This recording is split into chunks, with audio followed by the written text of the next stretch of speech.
तो चलिए आइए नन्हे मुन्ने प्यारे प्यारे बच्चों, आप सभी का स्वागत है आपके अपने चैनल फन विद फिजिक्स में।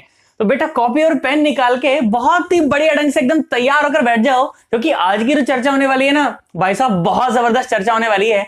और बेटा आज की जो चर्चा है उसके बेसिस पर ही तुम्हें आगे की ऑप्टिक्स समझ आने वाली है।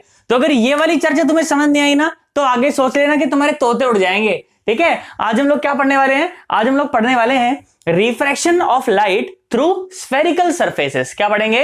Refraction of light through spherical surfaces आज हम लोग पढ़ेंगे। जानते हो बेटा, एक बहुत ही बड़ा सेगमेंट अभी हम लोग निपटा के आए हैं।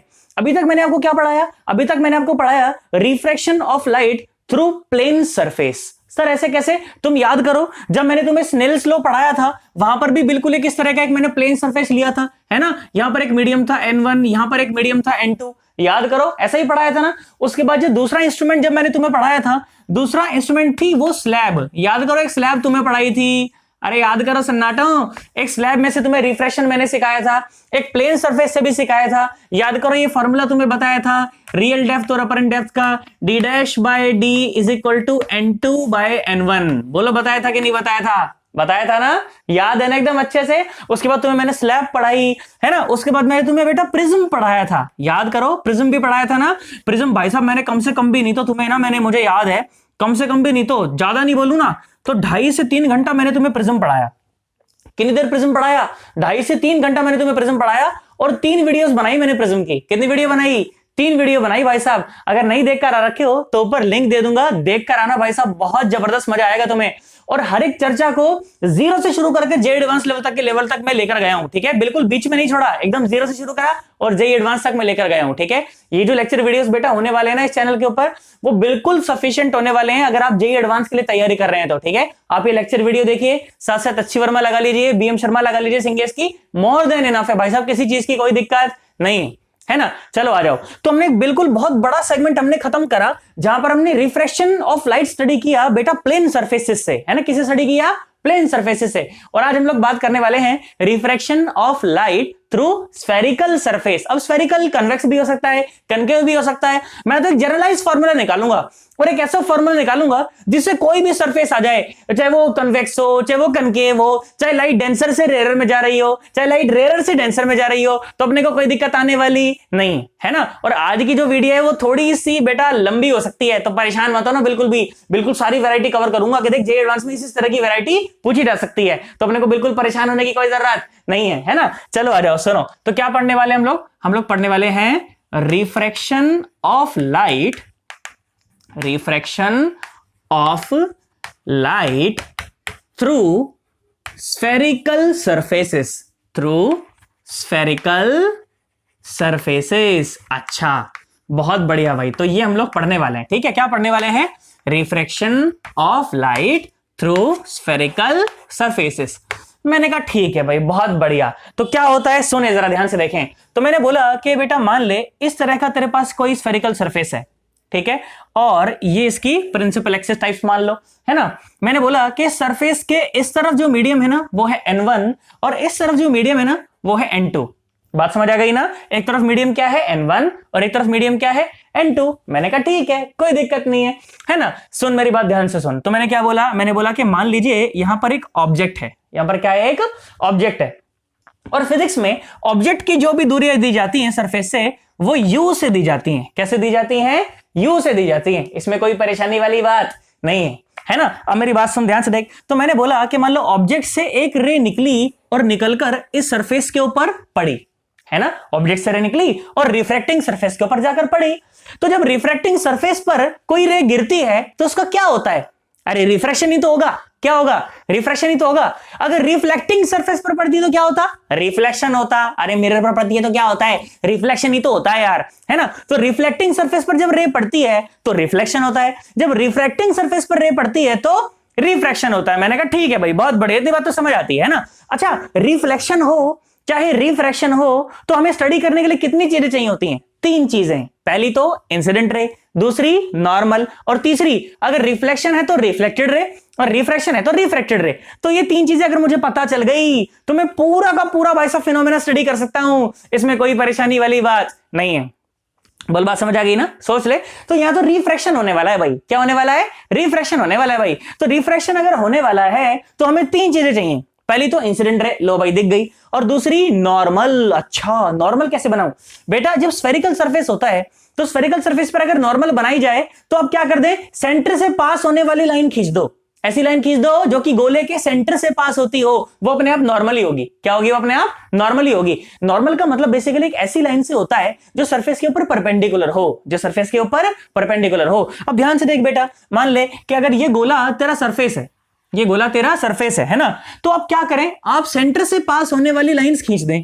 अब क्या कर दें, सेंटर से पास होने वाली लाइन खींच दें और किसी भी एक लाइन को पकड़ लो। भाई साहब मैंने बोला ये लाइन तो देख परपेंडिकुलर है ना, देख ये लाइन देख परपेंडिकुलर है, देख ये लाइन देख परपेंडिकुलर है, देख ये भी परपेंडिकुलर, ये भी परपेंडिकुलर, ये भी परपेंडिकुलर, ये भी परपेंडिकुलर, ये भी परपेंडिकुलर। अरे हाँ ना तो बोल, बात समझ आई कि नहीं आई है। तो जब भी स्फीयर के ऊपर आपको परपेंडिकुलर डालना हो, चुपचाप गोले के सेंटर से पास होने वाली लाइन खींच दो, अपने आप नॉर्मल हो जाएगी वो, है ना। मुझे एक बात बताओ, ये गोला ऐसे पूरा होगा या ऐसे पूरा होगा, ऐसे पूरा होगा ना, तो मतलब कि इसका सेंटर इस तरफ है ना, हाँ ना बोल यार, इसका सेंटर तो इस तरफ है। तो भाई साहब नॉर्मल अगर खींचनी हो, अगर मुझे इस पॉइंट पर नॉर्मल खींचनी हो तो भाई साहब वो नॉर्मल कुछ इस प्रकार की होनी चाहिए, है ना, वो नॉर्मल कुछ इस प्रकार की होनी चाहिए। मैंने बोला मान लो ये सेंटर है, ये क्या है, सेंटर। क्या बात समझ आ गई। अच्छा सेंटर की जो दूरी होती है वो इस पॉइंट से कितनी होती है, सरफेस से आर होती है, रेडियस ऑफ कर्वेचर, याद है ना, ये सेंटर ऑफ कर्वेचर और ये रेडियस ऑफ कर्वेचर। बच्चा बोला ठीक है जी सर जी, इतनी बात तो आपकी मुझे समझ आ गई, है ना। अब मेरी बात सुन, ध्यान से सुन, ध्यान से सुन बेटा, जो इंसिडेंट रे होती है ना, वो नॉर्मल के साथ जो एंगल बनाती है उसे कहते हैं एंगल ऑफ इंसिडेंस। क्या कहते हैं, एंगल ऑफ इंसिडेंस। ऐसा ही तो होता है भाई, अगर आप सरफेस के ऊपर अगर आप नॉर्मल खींच दें तो नॉर्मल के साथ जो एंगल बनाने वाली रे होती है, इंसिडेंट रे जो एंगल बनाती है, वो एंगल ही तो एंगल ऑफ इंसिडेंस होता है ना। ऐसा ही तो होता है, कुछ और तो नहीं होता, पक्की बात एकदम, है ना। अब ध्यान से देख, तो अगर मैं ऐसा मान लूं, सर ऐसा ही मानना पड़ेगा कि जो आप मान रहे हो, तू कुछ भी मान ले, मैंने ऐसा माना कि मान ले n2 is greater than n1। क्या माना मैंने कि n2 is greater than n1। इसका मतलब कि n2 कैसा मीडियम है, डेंसर मीडियम है। कैसा मीडियम है, डेंसर मीडियम है। तो सर जो आप फॉर्मूला जो बना रहे हो, क्या वो रेयर से डेंसर के लिए वैलिड होगा। भाई साहब किसी भी जगह लगा तू, सब जगह वैलिड होगा, मुझे रेयर डेंसर से कोई मतलब नहीं है। पर यहां पर एट द टाइम मुझे रे डायग्राम को पूरा करना है, इसीलिए मैंने ऐसा माना कि भाई साहब n2 डेंसर है और n1 कैसा है, रेयर। पर असली मायने में तो जो फॉर्मूला आने वाला है वो किसी भी जगह लगाया जा सकता है, मुझे रेयर डेंसर से कोई लेना देना नहीं है। बोल बात समझ आ गई। तो सुनता चल भाई साहब, तुझे जबरदस्त समझ आएगा, मेरी गारंटी एकदम, है ना। सुन देख ध्यान से देख। तो मैंने क्या बोला, मैंने बोला कि मान लो n2 जो है वो ज्यादा है, n1 जो है वो कम है। तो अगर n2 ज्यादा है तो n2 तो रेयर मीडियम हो गया। n2 कैसा मीडियम हो गया, डेंसर मीडियम हो गया। अरे n2 कैसा है, ज्यादा है, छी n2 ज्यादा है ना, n2 ज्यादा है तो n2 कैसा मीडियम हो गया, n2 डेंसर मीडियम हो गया भाई साहब। तो रे कहां जा रही है, रे जा रही है रेयरर से डेंसर में। रे कहां जा रही है, रेयरर से डेंसर में। तो जब लाइट रे रेयरर से डेंसर में जाती है तो कैसे मुड़ती है, नॉर्मल की तरफ मुड़ती है। कैसे मुड़ती है, नॉर्मल की तरफ मुड़ती है। मतलब के इस रे को जाना तो था सीधा, जाना तो था सीधा, पर ये नॉर्मल की तरफ मुड़ गई, पर ये नॉर्मल की तरफ मुड़ गई, है ना। ये ग्रीन लाइन जो ये क्या है, ये है नॉर्मल, और ये व्हाइट लाइन ये क्या है, रिफ्रैक्टेड रे। तो रिफ्रैक्टेड रे और नॉर्मल के बीच में जो एंगल बनता है ना, इसे कहते हैं एंगल ऑफ रिफ्रैक्शन आर। क्या कहते हैं, एंगल ऑफ रिफ्रैक्शन आर।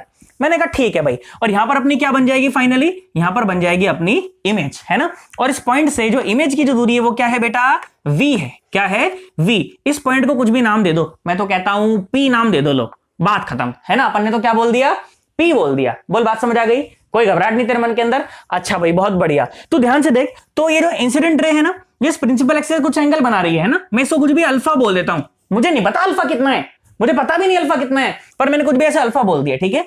ये जो नॉर्मल है ना, ये जो प्रिंसिपल एक्सिस जो एंगल बना रही है, मैंने इसको बोल दिया मान लो बीटा। क्या बोल दिया, बीटा। सर बीटा कितना है, अरे मुझे नहीं पता, और जानने की भी कोई आवश्यकता नहीं है ना। ये जो रिफ्रैक्टेड रे है, ये जो प्रिंसिपल एक्सिस जो एंगल बना रही है ना, मैं इसको गामा बोल देता हूं। क्या बोल देता हूं, गामा। सर कितना है सर गामा, मुझे नहीं पता, और जानने की भी कोई आवश्यकता नहीं है ना। अच्छा मेरी बात सुन, अब ध्यान से देख। अच्छा भाई ये बात हुई। अब बच्चे ने मुझसे बोला, क्या बोला बच्चे ने मुझसे बोला, सर लाइट रे एक मीडियम से जो दूसरे मीडियम में जाती है तो उसका क्या होता है। मैंने बोला बेटा रिफ्रैक्शन होता है। क्या होता है? रिफ्रैक्शन होता है। बच्चा बोला अच्छा रिफ्रैक्शन होता है। मैंने कहा हाँ। तो बोला सर रिफ्रैक्शन होता है तो अपन स्नेल्स लॉ लगा सकते हैं ना? मैंने बोला हाँ बिल्कुल ठीक कह रहा है तू, स्नेल्स लॉ तो अपन लगा सकते हैं। स्नेल्स लॉ क्या होता है? स्नेल्स लॉ तो यही होता है, क्या होता है? n1 sin i is equals to n2 sin r is equal to n2 sin r। n1 वो मीडियम होता है जहां से रे जा रही है और n2 वो मीडियम होता है जहां रे जा रही है। कौन सा रेयर है कौन सा डेंसर, मुझे इस बात से कोई लेना देना नहीं है भाई साहब। बोल बात समझ आई कि नहीं? n1 वो मीडियम है जहां से रे जा रही है और n2 वो मीडियम है जहां रे जा रही है। बोल बात समझ आई कि नहीं आई? सोच ले। बच्चा बोला हाँ सर ठीक है। तो यहां पर अपन स्नेल्स लॉ तो लगा सकते हैं। मैंने बोला रुक स्नेल्स लॉ लगाएंगे पर उससे पहले देख तुझे कुछ ज्योमेट्री दिखाता हूं। बच्चा बोला हाँ सर बताओ सर। सर बोला सर ज्योमेट्री क्या सर, स्नेल्स लॉ लगा दो ना। मैंने बोला भैया मेरे अगर स्नेल्स लॉ लगाना चाहता है तो तुझे आई और आर की वैल्यू तो पता होनी चाहिए ना। भाई स्नेल्स लॉ में क्या होता है? n1 sin i is equal to n2 sin r। तो बच्चा बोला हाँ सर आई और आर की वैल्यू तो मुझे पता होनी चाहिए। तो मैंने कहा देख आ जा सुन, तुझे वो आई और आर की वैल्यू निकलवाता हूं ताकि चुपचाप से तू साइन क्या स्नेल्स लॉ लगा दे। बच्चा बोला ठीक है सर। आ जाओ सुनो देखो। तो अब अपन क्या काम करते हैं ना, अपन आई और आर की वैल्यू को बेटा अल्फा बीटा गामा के फॉर्मेट में निकालने का प्रयास करते हैं। क्या करते हैं? आई और आर की वैल्यू को अल्फा बीटा और गामा के रूप में निकालने का प्रयास करते हैं। मुझे पता नहीं है पर थोड़ी सी ज्योमेट्री लगाएंगे, क्या पता चल जाए, है ना। सुन देख ध्यान से देख, मैं बोला मान ली इस ट्राइंगल को अपन इस पॉइंट को ना कुछ भी एम बोल देते हैं। क्या बोल देते हैं? एम। तो अब आप बहुत ध्यान से देखें, तो ट्राइंगल MOC दिखा कि नहीं दिखा? MOC ट्राइंगल MOC में ध्यान सुन, ये जो आई है ना बेटा, आई एक एक्सटीरियर एंगल है। कैसा है? बाह्य कोण है, एक्सटीरियर एंगल है ना। MOC ध्यान से देख लो, MOC।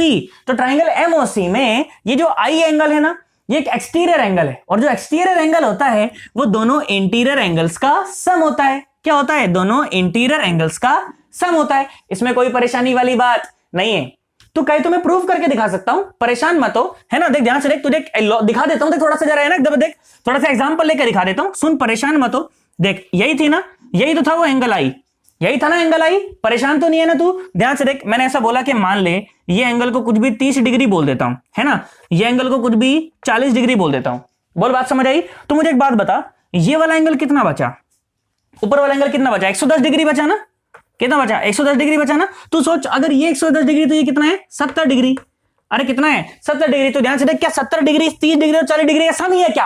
अरे यार ये तो समझ आ गया, है ना, कि exterior angle is the sum of the interior angles, है ना। तो मैं क्या लिख सकता हूं? देख तेरे को मैंने प्रूव करके दिखाई है भाई साहब, ये बात मजाक नहीं है। देख लो, सुन लो, ध्यान से देख लो। अगर ये 30 था, ये 40 था, तो ये 110 था, और 110 था तो ये 70 था, और 70 तो 30 और 40 का सम ही होता है।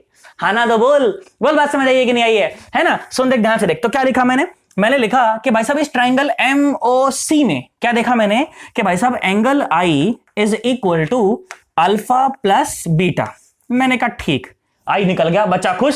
सर अब तो लगाऊंगा सर, स्नेल्स लॉ लगाऊंगा सर, है ना। अबे रुक जा, आर भी तो निकाला नहीं, है ना। तो आर और निकालते हैं। सुनो देखो, किस वाली ट्राइंगल में? ट्राइंगल MCI में। देखो ट्राइंगल MCI में देखो, क्या देखोगे कि बीटा जो है ना वो एक एक्सटीरियर एंगल है। देख आर और गामा का सम होने वाला है बीटा, ध्यान से देख ले।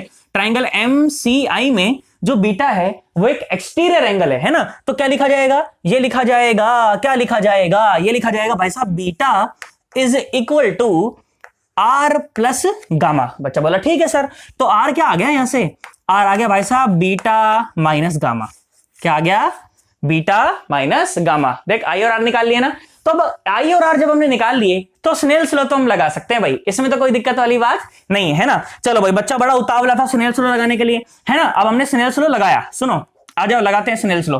स्नेल्स लॉ क्या कहता है? स्नेल्स लॉ कहता है भाई साहब क्या, n1 sin i is equal to n2 sin r। n1 वो मीडियम है जहां से रे जा रही है और n2 वो मीडियम है जहां रे जा रही है। सन्नाटो तथास्तु, हाँ ना बोलो। बोल बात समझ आई है कि नहीं आई है? सोच लो, है ना। देखो ध्यान से देखो, तो n1 और साथ में साइन और आई देख तू निकाले बैठा पहले से, कितना आया? Alpha plus beta is equal to n2 और साथ में साइन और आर ये रहा देख, beta minus gamma, beta minus gamma. बच्चा बोला ठीक सर, जानदार शानदार जबरदस्त, मजा आया सर, कोई दिक्कत नहीं सर। मैंने बोला ठीक भाई। अब मेरे साथ दिक्कत ये है कि अब मैं फंस गया, है ना। क्यों फंस गया? बच्चे को बड़ी उतावली थी ना कि सर लगाओ, से लगाओ सर, रिफ्रैक्शन लगा दिया मैंने। अब मेरे को अल्फा बीटा गामा की तो वैल्यू नहीं पता। मैं यार तो बड़ा यार प्राण घटकम हो गया यार, क्या करूं क्या नहीं करूं, कुछ समझ नहीं आ रहा है, तो है ना। फिर क्या बोला गया बेटा, यहां पर एक अप्रोक्सीमेशन ली गई। क्या अप्रोक्सीमेशन ली गई? बोला गया कि ऑब्जेक्ट से जो रे निकलकर सरफेस के ऊपर पड़ रही है ना, इसे देख, ऑब्जेक्ट से जो रे निकलकर सरफेस के ऊपर पड़ रही है, बोला गया अगर ये पैराएक्सियल हो जाए तो। पैराएक्सियल रे पढ़ाई थी तुझे, झूठ मत बोल भाई साहब, शुरू में बताया था एकदम, है ना। नहीं देख कर रखा तो ऊपर लिंक दे दूंगा जहां पर मैंने पैराएक्सियल रे बताई है ना। यहां पर बहुत डिटेल में नहीं जा रहा हूं, पर फिर भी बताता हूं, सुन बेटा। ऐसी रे जो प्रिंसिपल एक्सिस के बहुत पास गिरती हैं, कैसी होती हैं? जो प्रिंसिपल एक्सिस के बहुत पास गिरती हैं सरफेस के ऊपर, उन्हें कहते हैं पैराएक्सियल रे। क्या कहते हैं? पैराएक्सियल रे। तू सोच, ध्यान से देख, अगर ये रे पैराएक्सियल होती, मतलब यहां गिरती, मान ले बहुत पास गिरती, है ना, तो क्या अल्फा बीटा गामा क्या बहुत छोटे हो जाते हैं क्या? हाँ यार बहुत छोटे हो जाते हैं। और अगर बहुत छोटे हो जाते, मान ले अल्फा और बीटा बहुत छोटे हैं, तो अल्फा प्लस बीटा भी बहुत छोटा हो गया। अरे यार बहुत छोटा ही तो होगा, 0.001 प्लस 0.001 तो 0.002, तो 0.002 भी तो बहुत छोटा होता है यार। हाँ ना, तो बोल बात समझ आई कि नहीं आई, है ना। तो ऐसा बोला गया कि मान लीजिए कि अगर ये रे पैराएक्सियल हो जाए तो alpha beta gamma will be very small. Sir उससे क्या होगा? सुन मेरी बात ध्यान से देख, मैंने क्या बोला? मैंने बोला कि if the rays are paraxial, है ना। क्या बोला मैं? If the rays are paraxial then alpha beta and gamma will be very small, है ना। Alpha beta gamma will be very small, इसमें कोई दिक्कत वाली बात नहीं। अब तू ध्यान से देख बेटा, तो जब एंगल बहुत छोटा हो जाए तो जो साइन थीटा होता है वो किसके बराबर होता है? Nearly equal to theta. Sir ऐसा कैसे? अरे साइन जीरो कितना होता है? जीरो होता है ना। साइन जीरो कितना होता है? जीरो ही तो होता है। याद करने का तरीका बता रहा हूं, तुझे याद हो जाएगा आज के बाद। भाई साहब साइन जीरो कितना होता है? जीरो। सर जीरो होता है बिल्कुल। अच्छा जीरो जो होता है वो बहुत बड़ा एंगल होता है कि बहुत छोटा एंगल होता है? वह बहुत छोटा होता है यार। तो अगर एंगल बहुत छोटा हो, मतलब sine zero is equal to zero because zero is very छोटा, तो sine theta will be equal to theta when theta is very छोटा। अरे यार ये तो बात समझ आ गई, है ना। ध्यान से देख, दोबारा सुन भाई साहब, sine zero will be equal to zero होता ही हमने पढ़ाई है, छोटे से तब से पढ़ रहे थे। मैं तो दूसरी क्लास में पढ़ लिया था भाई साहब, sine zero is equal to zero. Sir रहने दो आप, है ना। ध्यान सुन, मैं क्या बोला? Sine zero is equal to zero. Zero तो बहुत छोटा एंगल होता है। अरे जीरो तो बहुत छोटा एंगल होता है। तो sine zero is equal to zero and zero is very छोटा, तो sine theta will be equal to theta when theta is very छोटा। अरे यार ये बात तो समझ आ गई, क्या ना, कि sine theta will be equal to theta when theta is very छोटा। हाँ, इसी तरह से टेन जीरो कितना होता है? टेन जीरो भी तो जीरो होता है, तो मतलब कि जीरो बहुत छोटा है, तो tan theta will be equal to theta when theta is very छोटा। अरे यार है ना, तो बोल, if theta is very small then sine theta will be equal to theta and tan theta will also be equal to theta. Sir ऐसे cos zero क्या होगा? सर अरे cos जीरो तो 1 होता है ना। cos जीरो क्या होता है? 1 होता है ना। And zero is a very छोटा angle, zero is a very छोटा एंगल। ये तू सा एंगल बिल्कुल होता ही नहीं भाई, 0 डिग्री का एंगल छोटा एंगल क्या बोलूं, उसमें बहुत छोटा होता है, वो होता ही नहीं है बिल्कुल, है ना। तो cos zero is equal to 1, मतलब कि cos theta will be equal to 1 when theta is very छोटा। अरे हाँ ना, तो बोल, cos theta will be equal to 1 when theta is very छोटा। मैं लिख देता हूं यहां पर, परेशान मत हो बिल्कुल भी, है ना। कहां लिखूं जगह की भाई साहब अपने पास बहुत घनघोर कमी है एकदम, है ना। फिर भी यहां लिखता हूं, सुन यहां लिखता हूं, क्या लिखा मैंने कि if theta is very small, if theta is very small तो sine theta is nearly equal to theta, है ना। And tan theta is nearly equal to theta and cos theta is nearly equal to 1। हालांकि cos theta की जरूरत नहीं पड़ती, पर फिर भी मैंने तुम्हें बता दिया, है ना। अपने को तो मेजर इन्हीं के साथ काम पड़ेगा ऑप्टिक्स में, कि sin theta will be nearly equal to theta and tan theta will be nearly equal to theta when theta is very छोटा, व्हेन थीटा इज वेरी छोटा। बच्चा बोला ठीक सर, इतनी बात समझ आ गई, है ना। तो ध्यान से देख, तो अगर अल्फा बीटा बहुत छोटे हो गए, मतलब उनका सम भी बहुत छोटा हो गया, तो साइन अल्फा प्लस बीटा को क्या लिख दूं? Alpha plus beta. और साइन बीटा माइनस गामा को क्या लिख दूं? Beta minus gamma. अरे हाँ ना, तो बोल, है ना। देखो सुनो, आ जाओ, तो क्या हो गया ये आया n1 और साथ में alpha plus beta is equal to n2 और हो गया साथ में बीटा माइनस गामा। बोल बात समझ आई कि नहीं आई? नॉर्मल बात एकदम। मैंने साइन अल्फा प्लस बीटा को सिर्फ अल्फा प्लस बीटा लिख दिया, ये मानकर कि अल्फा प्लस बीटा बहुत छोटे हैं। और अल्फा प्लस बीटा को मैं छोटा कैसे मान पाया? क्योंकि मैंने रे को पैराएक्सियल मान लिया। क्या मान लिया? रे को पैराएक्सियल मान लिया, मैंने बोल लिया कि मतलब बहुत पास गिर रही है ये। हाँ ना, बोल दे, बोल, बात समझ आई है कि नहीं आई है? सोच ले एकदम। अच्छा भाई, बहुत बढ़िया। तो इतनी बात बच्चे को समझ आ गई है ना? तो ध्यान से देख, इसको थोड़ा सिंप्लीफाई कर लेते हैं, ठीक है? सिंप्लीफाई करो, आ जाओ। क्या बना ये बना n1 alpha plus n1 beta is equal to n2 beta और माइनस n2 और साथ में गामा। ऐसा ही बना ना? देख, बीटा बीटा दोनों तरफ है ना, उसको कॉमन लेके एक तरफ निकाल लेते हैं, ठीक है? थोड़ा अच्छा लगे रिलेशन देखने में, है ना? बस और क्या रीजन, और कोई रीजन नहीं है ना? चलो आ जाओ। जगह की भाई साहब बहुत घनघोर कमी है, हम लोग सब एडजस्ट करके चलेंगे। इंडियन लोग हैं, हम लोग को एडजस्ट करना अच्छे से आता है कि नहीं आता है ना? आ जाओ, ध्यान से देखो। तो क्या हुआ, ये हुआ n1 अल्फा, और इसको भी इधर ले आओ, तो ये हो गया प्लस का n2 और साथ में गामा इज इक्वल टू, इसमें से बीटा बीटा कॉमन आ जाएगा, है ना? तो क्या बनेगा, ये बनेगा n2 माइनस n1 और साथ में क्या बनेगा, बीटा, है ना? यही है ना? देख लेना, मैं कैलकुलेशन में गलती ना करूं भाई साहब, कुछ भी रटापटा नहीं है। मैंने मास्टर की कोई जिम्मेदारी नहीं भाई साहब, कैलकुलेशन गलती हुई तो तुम्हारी जिम्मेदारी है। हाँ, मैं बोल रहा हूं पहले, है ना? सुनो, देखो ध्यान से देखो। तो ये हो गया। अब मैं फिर फंस गया सर, अल्फा बीटा गामा की वैल्यू नहीं पता, अब आगे कहां से बढ़ूं? मेरे को क्या पता है, सुन, मेरे को पता है n1, मेरे को पता है n2, मेरे को पता है u, मेरे को पता है v, मेरे को पता है r। अल्फा बीटा गामा मुझे पता नहीं है भाई साहब। सर इसमें नाचने क्या बात है सर, है ना? ध्यान सुन, नहीं पता भाई, नहीं पता तो नहीं पता, क्या करें क्या करें क्या करें क्या ना करें, ये कैसे मुश्किल है।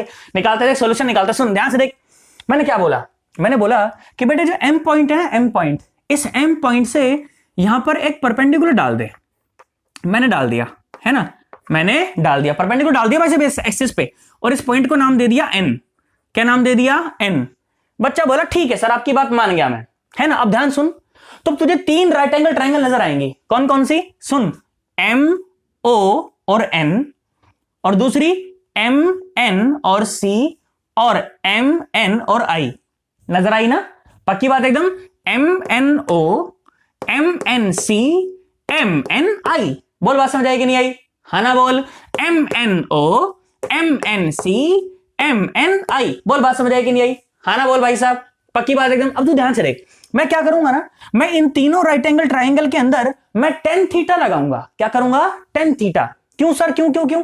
देख, tan अल्फा, tan बीटा और tan गामा निकालने का प्रयास करूंगा। ध्यान सुनना मेरी बात, क्या निकालूंगा मैं? tan अल्फा, tan बीटा और tan गामा।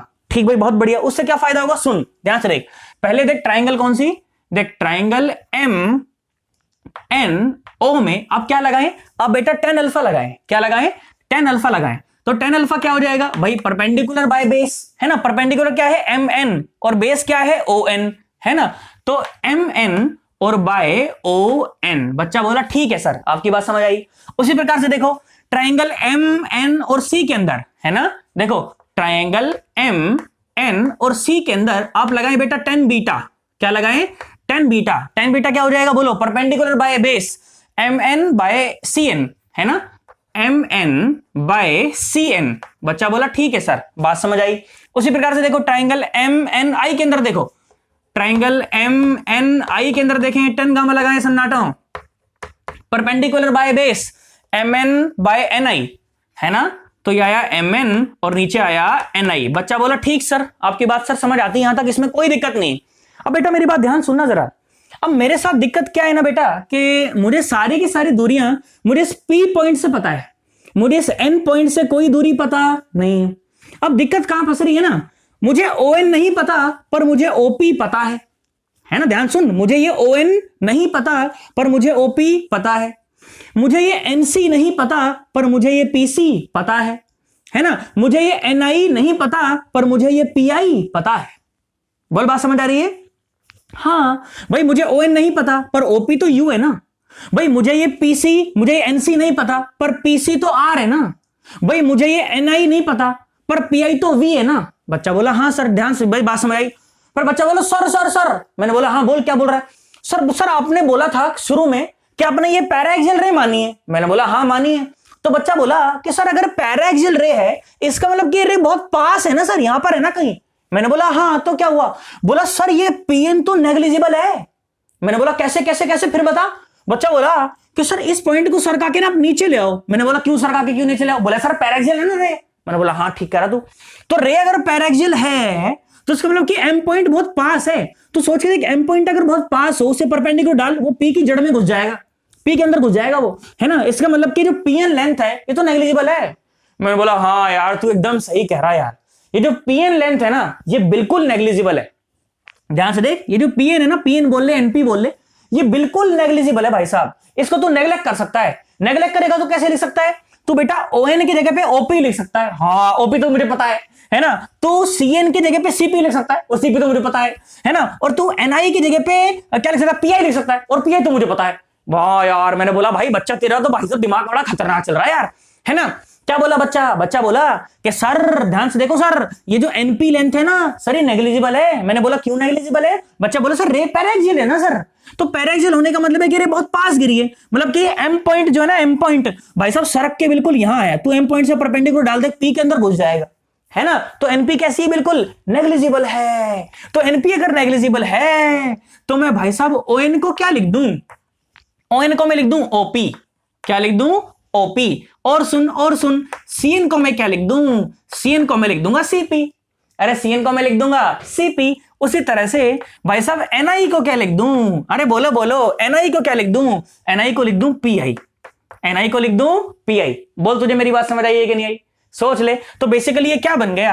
ये बन गया एम एन बाय ओपी। क्या है? ये तो यू है ना। और M N by CP, CP क्या है? ये तो आर है। और पीआई, पीआई क्या है? ये तो वी है। मैंने कहा हाँ यार तूने तो यार कमाल कर दिया भाई साहब। पर फिर मैंने क्या बोला? मैंने कहा यार अल्फा बीटा गामा से तो बहुत दूर है अभी भी तो हमें 10 अल्फा 10 बीटा और 10 गामा की तो वैल्यू पता चली है, पर अल्फा बीटा गामा की वैल्यू पता नहीं चली। बोला सर अभी तो आपने बताया। मैंने बोला क्या बताया? बोला सर अभी आपने बताया कि अगर थीटा वेरी स्मॉल है, अगर थीटा वेरी स्मॉल है तो उस समय जो 10 थीटा होता है वही तो थीटा होता है। मैंने बोला यार तुम तो कमाल कर दिया है। बच्चे का दिमाग भाई साहब एकदम रॉकेट, मतलब जबरदस्त एकदम। क्या बोला? 10 theta will be nearly equal to theta. इसका मतलब कि ये जो एम एन बाय यू है ना यही मेरे अल्फा की वैल्यू है नियरली, और ये जो एम एन बाय आर है ना यही मेरे किसकी वैल्यू है भाई साहब? बीटा की वैल्यू है नियरली, है ना। और ये जो एम एन बाय वी है ना यही मेरे गामा की वैल्यू है नियरली। बोल तुझे मेरी बात समझ आई है कि नहीं आई? भाई साहब अल्फा की भी वैल्यू आ गई, बीटा की भी वैल्यू आ गई, और गामा की भी वैल्यू आ गई। तो क्या मैं ऊपर वाले रिलेशन में रख के क्या मैं आगे बढ़ सकता हूं क्या? भाई सारा का सारा काम तो आगे बढ़ने का ही था ना। मैं यहां पर फंस गया था कि नहीं फंस गया था? क्योंकि मुझे अल्फा बीटा गामा की वैल्यू पता नहीं थी। पर जैसे ही मैंने यहां पर परपेंडिकुलर डाला और जैसे ही वो 3 परपेंडिकुलर ट्रायंगल मेरे सामने आई तो मुझे अल्फा बीटा गामा की वैल्यू पता चल गई भाई साहब। हाँ ना बोल दे, है ना। क्या करेंगे अब? अल्फा बीटा और गामा की वैल्यू को ऊपर वाली इक्वेशन में डालेंगे और मेरा काम समाप्त, है ना। ध्यान से सुनो क्या करा मैंने, क्या करा? सुनना मेरी बात को, ध्यान से सुनना, सुनो सन्नाटो, ध्यान से देखो। तो n1 इंटू अल्फा, अच्छे चौक से लिखते हैं, सुनो अच्छे से लिखेंगे, है ना। रुको रुको रुको, ध्यान से देखो। तो n1 into alpha, alpha alpha alpha alpha, ये रहा mn by U, mn by U, और प्लस में n2 और साथ में गामा गामा गामा गामा, ये रहा mn by v is equal to n2 minus n1 और साथ में बीटा बीटा बीटा बीटा, ये रहा mn बाय r, है ना। ध्यान से देखो। तो mn ने mn को मार दिया और मैं बहुत खुश हूं क्योंकि मुझे mn पता ही नहीं था यार। अच्छा वो मर गया साला, बढ़िया वो मर गया, तो है ना। मुझे पता ही नहीं mn कितना है, मुझे तो uvr पता है, मुझे तो n1 n2 पता है, पर मुझे mn पता नहीं था। हाँ सर अब नाच लो सर, अब सही है सर, अब तो आ गया आंसर, है ना। ध्यान से देख, देख मजा आएगा, देख सुन, ध्यान से देख कितना आंसर आया, देख सुन। यह आया सुन, n1 by u plus n2 by v is equal to n2 minus n1 by r। एक मिनट रुको रुको रुको, ये फाइनल आंसर नहीं है भाई साहब। क्यों सर फाइनल आंसर क्यों नहीं है सर? अरे मैंने अभी तक यहां पर किसी साइन कन्वेंशन की बात ही नहीं करी यार। तो साइन कन्वेंशन की तो बात करें बेटा। जो साइन कन्वेंशन के बाद जो रिजल्ट आएगा ना, that will be ready with the science, that will be ready with the science. मतलब कि उसमें अगर आप साइन के साथ आंसर डालोगे तो उसमें साइन के साथ आंसर आएगा, पूरी इंफॉर्मेशन के साथ आंसर आएगा, और यही तो मैं चाहता हूं। अरे हाँ ना बोल भाई, आंसर तो मेरा आ गया पर मुझे पता नहीं है रियल है कि वर्चुअल है, उल्टा है, सीधा, फलाना ढिमकाना। ऐसे आंसर क्या करे? तंबूरा चाटेगा उसको? ऐसा करना पॉसिबल नहीं है। तो हमें तो एक ऐसा फॉर्मूला चाहिए जिसमें अगर साइन के साथ आंसर डालूं तो साइन के साथ आंसर आए, हाँ ना, तो बोल, इसीलिए मुझे यहां पर साइन कन्वेंशन की बात अभी करनी है, ठीक है। तो जो फॉर्मूला आएगा उसमें अब साइन के साथ डालना वेरिएबल, तो आंसर भी कैसा आ जाएगा, साइन के साथ आ जाएगा, है ना। अब देख, साइन कन्वेंशन के नाम पर तो परेशान होने की कोई जरूरत होती नहीं है, तुम्हें पहले ही बता चुका हूं क्या, कि भाई साहब सरफेस के पोल पर एक सुंदर कन्या बनकर खड़े हो जाओ। क्या खड़े हो जाओ? सर मैं सुंदर कन्या सर कैसे बनूं सर? अरे चीटा बन के खड़ा हो जा, मोटा गेंडा बन के खड़ा हो जा, उस बात से मेरा कोई लेना देना नहीं है, पर खड़ा हो जा बस। बोल, बात समझ आई कि नहीं आई है ना। तो यहां पर तू खड़ा हो जा, और भाई साहब जिधर जाए काम की रे वो डायरेक्शन पॉजिटिव। काम की रे मतलब जो कि ऑब्जेक्ट से निकलकर सरफेस पर पड़ रही हैं वो तेरे काम की रे हैं, वो तेरे काम की रे। सर क्यों क्यों काम की रे क्यों? अरे वही तो इमेज बनाएगी। हाँ ना बोल भाई साहब, क्यों रखा है आपने ऑब्जेक्ट इसके सामने? इमेज ही तो बनाना चाहते हो, तो वही तो आपका काम है। तो जो रे वो काम कर दे वही काम की रे। तो ऑब्जेक्ट से निकलकर जो रे सरफेस पर पड़ती है वही काम की रे होती है। क्या होती है? काम की रे। तो ध्यान से दे, तो काम की रे तो इस तरफ जा रही है ना, तो ये वाली डायरेक्शन कैसी है? पॉजिटिव। अब तू यहां पर खड़ा हुआ है तो इधर वाली सारी दूरियां पॉजिटिव, तो यहां पर खड़ा हुआ है इधर की सारी दूरियां नेगेटिव। बोल, बात समझ आई है कि नहीं आई? तू यहां पर खड़ा हुआ है भाई साहब, तेरे लिए इधर की सारी दूरियां कैसी हैं? पॉजिटिव। और तेरे लिए इधर की सारी दूरियां कैसी है? नेगेटिव। तो तेरे लिए यू कैसा है? नेगेटिव। तेरे लिए वी कैसा है? पॉजिटिव। तेरे लिए आर कैसा है? पॉजिटिव। इसमें कोई परेशानी वाली बात नहीं है। होगा साइन कन्वेंशन भाई साहब, मिरर के या सरफेस के पोल पर, कैसा भी सरफेस हो, चाहे रिफ्लेक्टिंग हो चाहे वो रिफ्रैक्टिंग हो, कैसा भी हो, मैं तो कहता हूं उसके पोल पर सुंदर कन्या या चीटा कुछ भी बन के बैठ जाओ, मेरे को फर्क नहीं पड़ता उससे, ठीक है। बस बैठ जाओ, वहां पर बैठ जाओ, और फिर देखो काम की रे कहां जा रहे हैं। ऑब्जेक्ट से निकलकर जो सरफेस पर पड़ती हैं वही काम की रे होती हैं। तो काम की रे तो इधर जा रही है, तो इधर वाली सारी दूरियां पॉजिटिव, इधर वाली सारी दूरियां नेगेटिव। तो भाई साहब आर भी पॉजिटिव, वी भी पॉजिटिव, पर यू नेगेटिव। बोल, बात समझ आई है कि नहीं आई है ना। देखो आ जाओ, साइन के साथ रखो, इसको आंसर रखो। देखो क्या रखवाना चाहता हूं मैं बोला कि भाई साहब यू कैसा है? यू है नेगेटिव। वी कैसा है? वी है पॉजिटिव। और आर कैसा है? आर भी है पॉजिटिव, है ना। तो जब तू यू नेगेटिव रख देगा और वी पॉजिटिव, तो आंसर क्या बन जाएगा? आंसर बन जाएगा N2 by V minus N1 by U is equal to N2 minus N1 और डिवाइडेड बाय आर, और डिवाइडेड बाय आर। बोल, तुझे मेरी बात समझ आई है कि नहीं आई है? इसमें साइन के साथ वैल्यू पुट करोगे तो आंसर भी कैसा आएगा? साइन के साथ आएगा। भाई साहब इस फॉर्मूला में मेरे पास जगह नहीं है बिल्कुल भी, तुम लोग लिखना, ऐसे स्टार मार्क करके लिखना कि इसमें साइन के साथ वैल्यू पुट करें तो आंसर भी साइन के साथ आएगा। लिखना ये बात, लिखना मेरी बात, क्या बोल रहा हूं मैं, कि इस फॉर्मूला में साइन के साथ वैल्यूज पुट करें तो आंसर भी कैसा आएगा? साइन के साथ आएगा। इसमें कोई दिक्कत वाली बात नहीं है। और N1 N2 में कौन रेयर कौन डेंसर, इस बात को जानने की कोई आवश्यकता नहीं है। N1 वो मीडियम है जहां से रे जा रही है बेसिकली, और N2 वो मीडियम है जहां रे जा रही। बोल, बात समझ आई कि नहीं? कौन रेयर कौन डेंसर कौन कन्वेक्स कौन कनकेव, मेरा उस बात से कोई लेना देना नहीं है। तुझे सिर्फ साइन के साथ वैल्यू पुट करनी है, तेरा आंसर भी साइन के साथ आएगा, टिच आंसर आएगा, परफेक्ट आंसर आएगा, बिल्कुल एकदम, उसमें परेशान होने की कोई जरूरत नहीं है ना। अच्छा सुन, एक बात और बता देता हूं मैं तुझे बेटा, जैसे मिरर होता है ना, मिरर, तो मिरर में रे टकरा के सारी वापस ही आती है ना। मान लो मेरे सामने यहाँ पर मिरर होता, क्या होता? मिरर होता है ना, ऐसे मैं देख रहा होता, फिर बढ़िया लग रहा है एकदम, है ना। मेरे सामने मान लो मिरर होता, तो मिरर से जो भी रे टकराती है ना, मेरे से मान लो कोई रे टकराती, मिरती, अरे मेरे से कोई रे निकलती और मिरर पर टकराती, तो टकरा के वापस ही आती है ना। तो जो भी असली की रे होती सारी वो मिरर के सामने होती है, मिरर के पीछे कोई भी असली की रे नहीं होती, है ना। बोल, मिरर के पीछे असली की कोई रे नहीं होती, क्यों? जाती नहीं वहां पर, अरे टकरा के वापस आ जाती। हाँ ना बोलो, मैं सही कह रहा हूं कि नहीं कह रहा हूं? भाई मिरर के ऊपर जो भी रे जाएगी टकरा के वापस आएगी, पीछे कोई भी असली की रे नहीं होती। और मुझे पता है मिरर में तो इमेज पीछे ही बनती है ना, इसलिए उस इमेज को वर्चुअल इमेज बोलते हैं। क्या बोलते हैं? वर्चुअल इमेज, क्योंकि नकली इमेज होती है, असली की रे से नहीं बनी इसलिए नकली इमेज है। हाँ ना बोल, बात समझ आएगी नहीं आई है ना। तो मिरर में जो सारी असली की रे होती हैं वो मिरर के आगे होती हैं, बात समझ आ गई ना। पर रिफ्रैक्शन में देखो उल्टा है ना, जो भी रे ऑब्जेक्ट से निकलकर सरफेस पर टकराएगी वो पार निकल जाएगी ना। हाँ ना बोल, इसे ही तो रिफ्रैक्शन कहते हैं।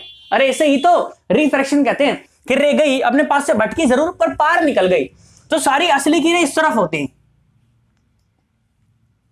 आ रहा है कि नहीं आ रहा है ना। ये सरफेस है, ये क्या है? सरफेस है। इस सरफेस से जो भी रे पड़ी टकरा के सारी इस तरफ, तो जो भी असली की रे होंगी वो सारी सरफेस के पीछे होंगी, सारी सरफेस के पीछे होंगी, आगे नहीं होगी।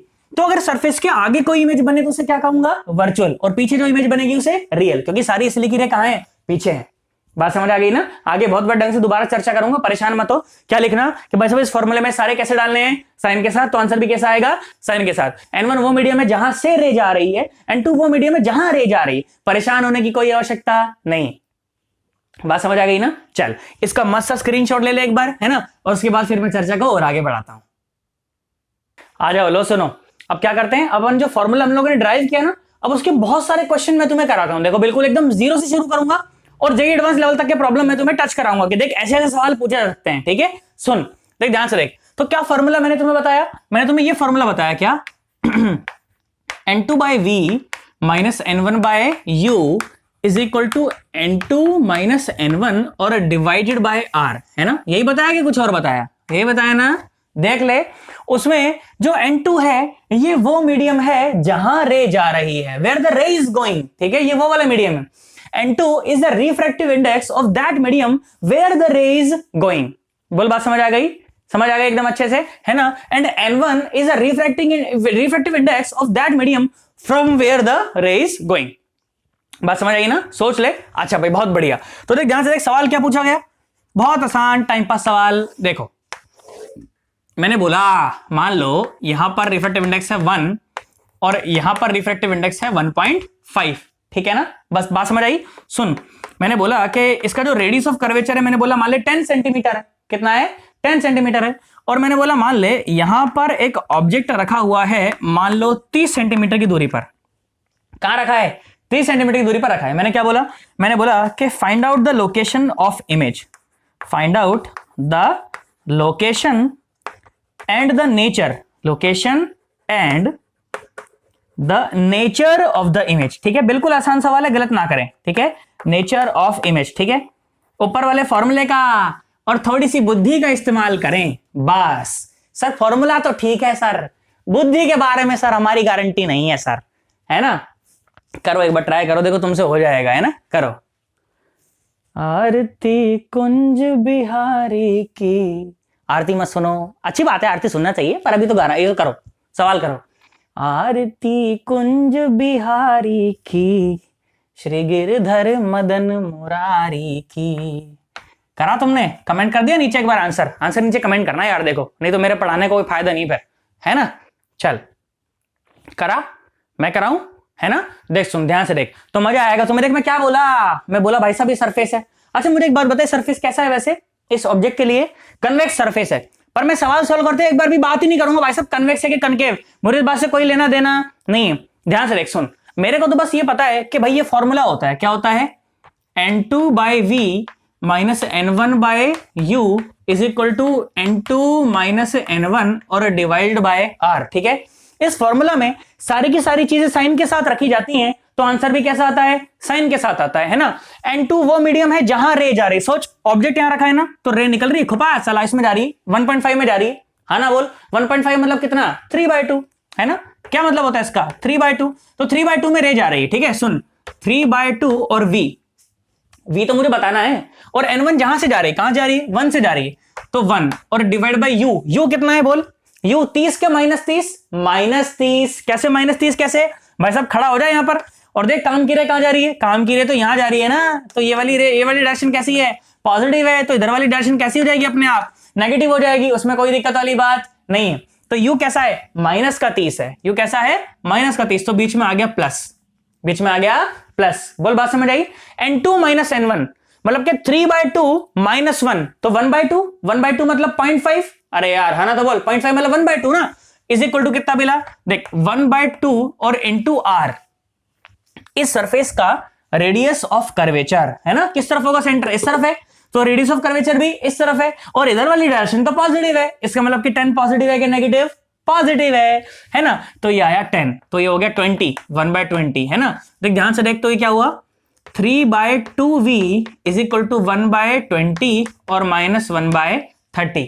बात समझ आती है ना? तो ये आ गया 3/2v is equal to, LCM कितना आया? एलसीएम आ गया मान लो 60, है ना? तो 20 तिया 60 और 30 दूनी 3 दूनी 6 ना, तो ये आ गया 60। तो भाई साहब ये कितना आया?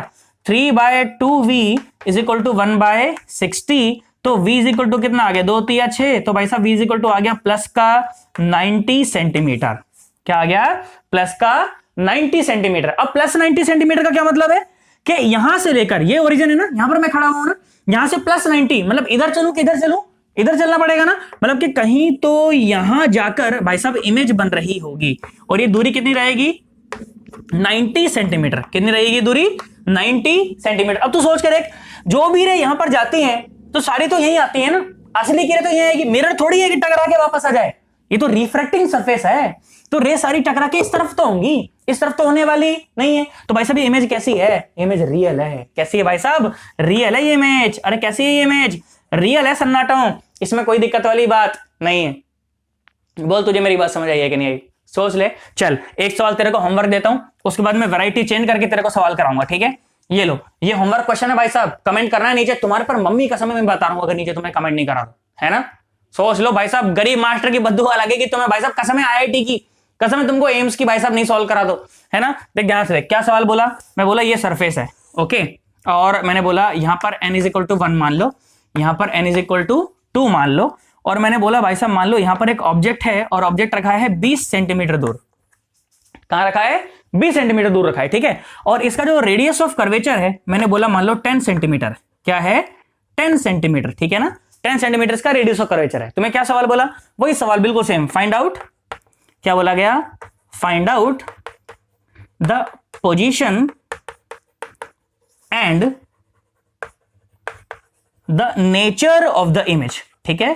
Find out the position and the nature of image. भाई साहब कसम है आईआईटी की या एम्स की, भाई साहब बता रहा हूं, सोच लो एकदम होगा नहीं तो सर करने के लिए तो देख रहे हैं आप, बोल रहे होगा नहीं सर, ऐसे कैसे? सर देख ले, सवाल सॉल्व करेगा तो देख ले, फिर तो हो जाएगा। ये तो गरीब मास्टर की बद्दुआ लगेगी तेरे को, है ना? देख सुन, इसको नोट करे एक बार अच्छे से, उसके बाद में वैरायटी चेंज करके क्वेश्चन कराता हूं, ठीक है? करो, आ जाओ बेटा। देखो सुनो, एक वर्चुअल ऑब्जेक्ट का क्वेश्चन मैं तुम्हें और कराता हूं, ठीक है? देख सुन कैसे। मैंने बोला कि मान ले ये एक अपने पास सरफेस है, ठीक है? और बोला गया कि इसका जो रेडियस ऑफ कर्वेचर है ना वो है मान लो 20 सेंटीमीटर। कितना है? 20 सेंटीमीटर, ठीक है? मैंने बोला मान ले इस तरफ जो रिफ्रैक्टिव इंडेक्स है वो 1 है ना? और इस तरफ जो रिफ्रैक्टिव इंडेक्स है वो है 2। बात समझ आती है ना? और क्या बोला? बोला कि मान लीजिए कि इस तरह से आके इसके ऊपर रेज ऐसे इंसिडेंट करती हैं, ठीक है? इस तरह से आके इसके ऊपर रे ऐसे इंसिडेंट करती हैं, तो अगर रे ऐसे इंसिडेंट करेंगी तो वो कहीं तो कन्वर्ज होती हुई लगेंगी ना, हाँ ना? बोल यार। तो मैंने बोला यहां पर अपने पास क्या बन जाएगा? एक वर्चुअल ऑब्जेक्ट बन जाएगा, जिसे मैंने बोल दिया ओ डैश, ठीक है? ये क्या है? ये एक वर्चुअल ऑब्जेक्ट है ना? असली तुम्हें यहां पर ऑब्जेक्ट रखा हुआ नहीं है ना? पर रे यहां पर ऐसे कन्वर्ज कर रही है बेटा। इंसिडेंट रे से ऑब्जेक्ट बनता है और रिफ्रैक्टेड रे से इमेज, रिफ्रैक्टेड रे से इमेज। इसी प्रकार से रिफ्लेक्शन के टाइम पे भी इंसिडेंट रे से क्या बनता है? ऑब्जेक्ट बनता है, और रिफ्लेक्टेड रे से इमेज, ठीक है? तो इस सरफेस के लिए ये क्या है? ये तो इंसिडेंट रे है। तो इंसिडेंट रे जहां पर कन्वर्ज करेंगी वहां पर क्या बन जाएगा? ऑब्जेक्ट बन जाएगा। पर असलियत में तो यहां पर कोई ऑब्जेक्ट रखा हुआ नहीं है, इसीलिए मैंने बोला कि वर्चुअल ऑब्जेक्ट है ना? बोल, क्या बोला? वर्चुअल ऑब्जेक्ट है। मैं ऐसा बोल देता हूं कि मान ले यहां से मान लो 60 सेंटीमीटर की दूरी पर रखा हुआ है। कहां रखा हुआ है? 60 सेंटीमीटर की दूरी पर ऑब्जेक्ट ऐसे रखा हुआ है। तुम्हें सवाल फिर से वही बोला गया। क्या सवाल बोला गया? बोला गया कि फाइंड आउट, क्या बोला गया? Find out the position and the nature, find out the position and the nature of the image, nature of the image. बिल्कुल घबराने की जरूरत नहीं है, क्या वर्चुअल क्या ऑब्जेक्ट, तुझे कोई परेशानी नहीं। तो बस साइन के साथ आंसर डाल, साइन के साथ उसमें वेरिएबल डाल, साइन के साथ तेरा आंसर आएगा, ठीक है? ये 1 2 20 60 देखते हैं कौन बच्चा सही आंसर निकालता है, ठीक है? चलो नीचे कमेंट करो एक बार जरा आंसर, फिर देखता हूं, देखो, है ना? करो कमेंट करो, जल्दी करो। मिले हो तुम हमको बड़े नसीबों से, गाना मत सुनो, सवाल करो। चुराया है मैंने, करा तुमने? अच्छे से कमेंट कर दिया नीचे? मैं कराऊं? देख सुना जा, मैं कराता हूं। सुनो, मेरे साथ ना प्रॉब्लम है भाई साहब, मैं चुपचाप खड़ा ही नहीं हो सकता, है ना? कुछ ना कुछ तो चाहिए भाई साहब करने के लिए, एकदम, है ना? Hyper excited particle I am, है ना? तो देख सुन, ध्यान से देख, यहीं से कर लेता हूं, जगह बहुत है ना? सुन क्या बोला गया, क्या? देखो आ जाओ, मैं कराता हूं। सुनो क्या बोला? n2/v minus n1/u is equal to n2 minus n1/r। यही है ना? n2 वो मीडियम है जहां रे जा रही है। रे कहां जा रही है? 1 से 2 में जा रही है, तो n2 की जगह पे क्या रखना चाहिए?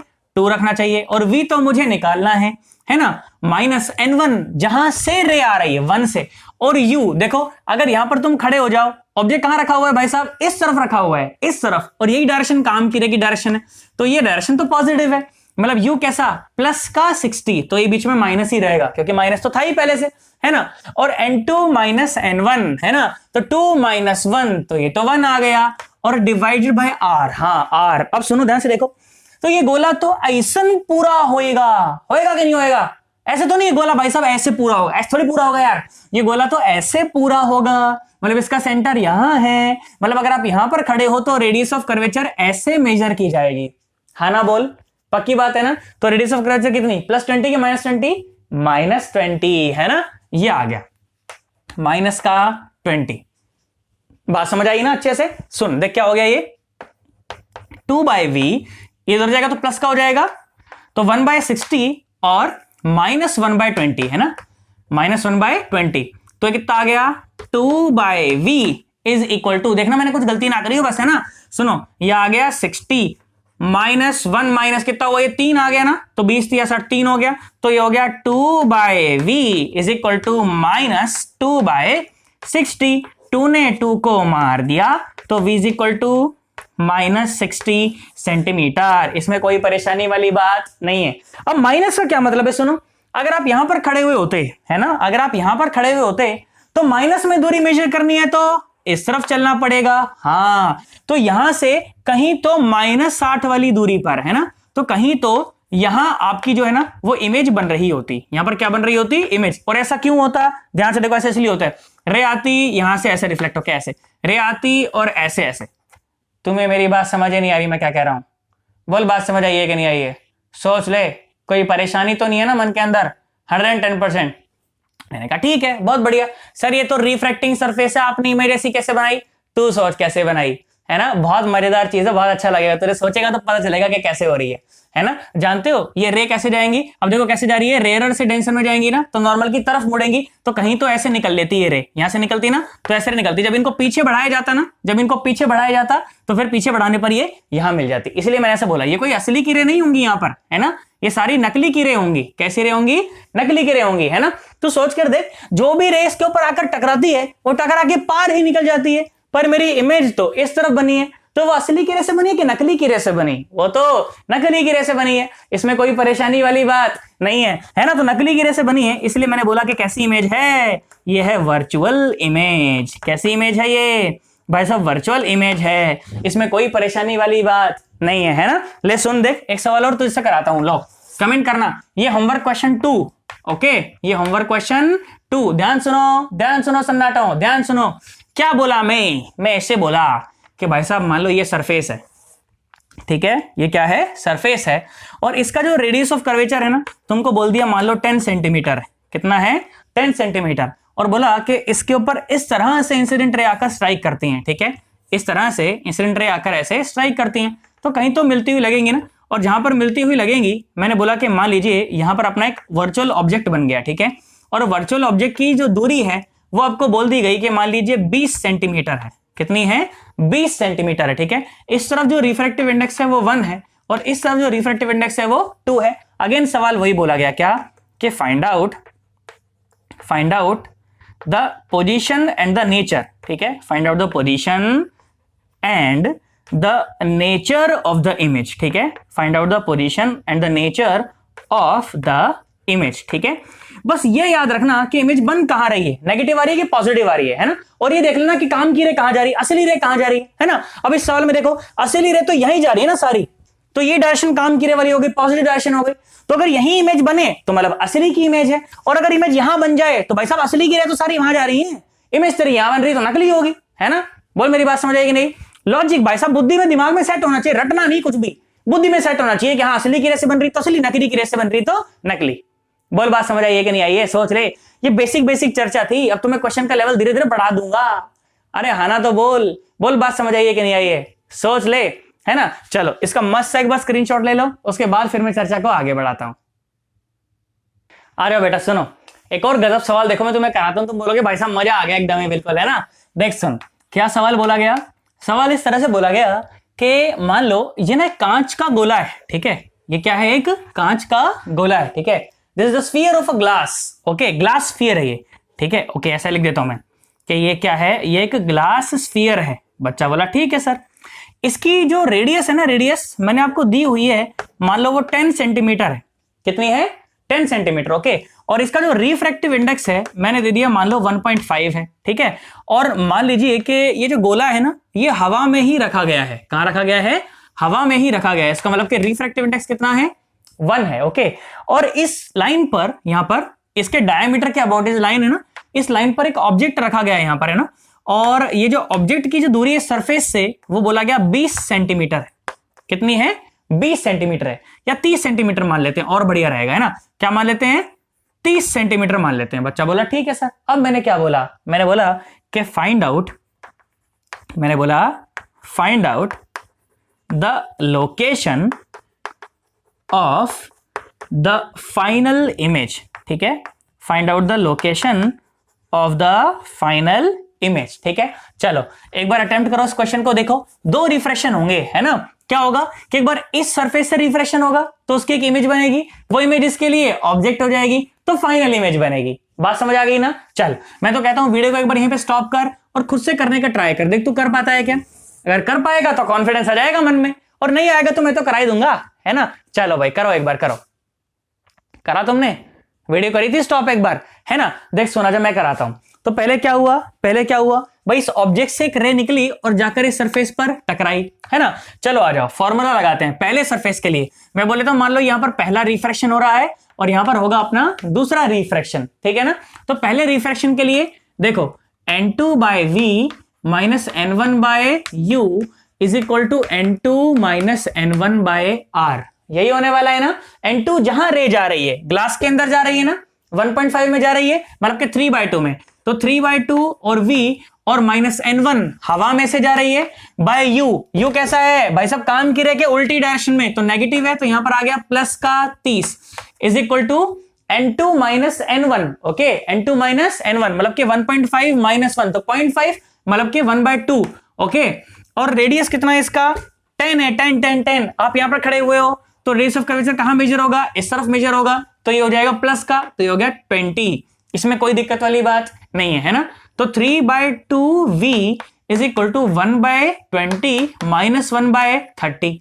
मैंने कहा इतनी बात तो समझ आती है, इसमें तो कोई दिक्कत ही नहीं है भाई साहब, है ना। सुन ध्यान से देख, तो 3/2v इज इक्वल टू, ध्यान से देखो तो एलसीएम कितना आया? 60 आ गया। कितना आ गया? 60। तो ये आया 3 और ये आया 2, तो 3/2v इज इक्वल टू 1/60, 2 3 6, तो भाई साहब v आ गया प्लस का 90। v आ गया प्लस का 90। अच्छा, तो मतलब कि इस सरफेस से जो इमेज बनेगी वो प्लस के 90 पर बनेगी, मतलब कि भाई साहब यहां से 90 सेंटीमीटर दूर, और भी दूर ले जाना चाहिए मुझे, पर मेरे पास जगह नहीं, इसलिए मैं बोल देता हूं कि मान लो यही 90 सेंटीमीटर है, ठीक है। यहां से यहां तक क्या है? 90 सेंटीमीटर है, और यहां पर बनी है इमेज, पर ये फाइनल इमेज नहीं है, इसीलिए मैंने आई डैश बोला है ना। अब तू सोच कर देख, तो बेटा ये जो इमेज आई डैश है ना, ये इस वाले सरफेस के लिए क्या है? एक ऑब्जेक्ट है। क्या है? एक ऑब्जेक्ट है। तो सोच कर देख, यहां से यहां तक की दूरी कितनी है? 20। कितनी है? 20। अरे 10 है ना रेडियस, तो ये कितनी है? 20, और पूरी कितनी है? 90। तो ये दूरी कितनी बची? ये दूरी बची 70 सेंटीमीटर। कितनी बची? 70 सेंटीमीटर। बोल, बात समझ आई है कि नहीं आई है? सोच ले, कोई दिक्कत वाली बात तो नहीं है ना, पक्की बात एकदम। और काम की रे तो उधर ही जा रही है, मतलब कि 70 कैसा लिया जाएगा? पॉजिटिव लिया जाएगा। और अब ध्यान से देखो, पहले रे जा रही थी एयर से और ग्लास के अंदर, अब जा रही है ग्लास से और एयर के अंदर, तो लगाते हुए बहुत सावधानी बरतनी है ना। n2/v है ना, फिर से n2 जहां रे जा रही है, अब हवा में जा रही है, तो 1 और v तो मुझे बताना है, माइनस n1 जहां से जा रही है, 3/2 से जा रही है अब, है ना। तो 3/2 और u कितना है? प्लस का 70, तो ये आ गया 140। ये आ गया 140 is equal to n2 minus n1। n2 जहां जा रही है, 1 में जा रही है, n1 जहां से जा रही है, तो माइनस का 0.5 मतलब कि माइनस का 1/2, है ना। और सुन ध्यान से देख, तो r लिखना है अब मुझे नीचे, है ना। और इस सरफेस का जो रेडियस ऑफ कर्वेचर है वो इस तरफ है, और काम की रे तो उधर जा रही है, मतलब नेगेटिव है ना। तो वो साइन कैसा हो जाएगा?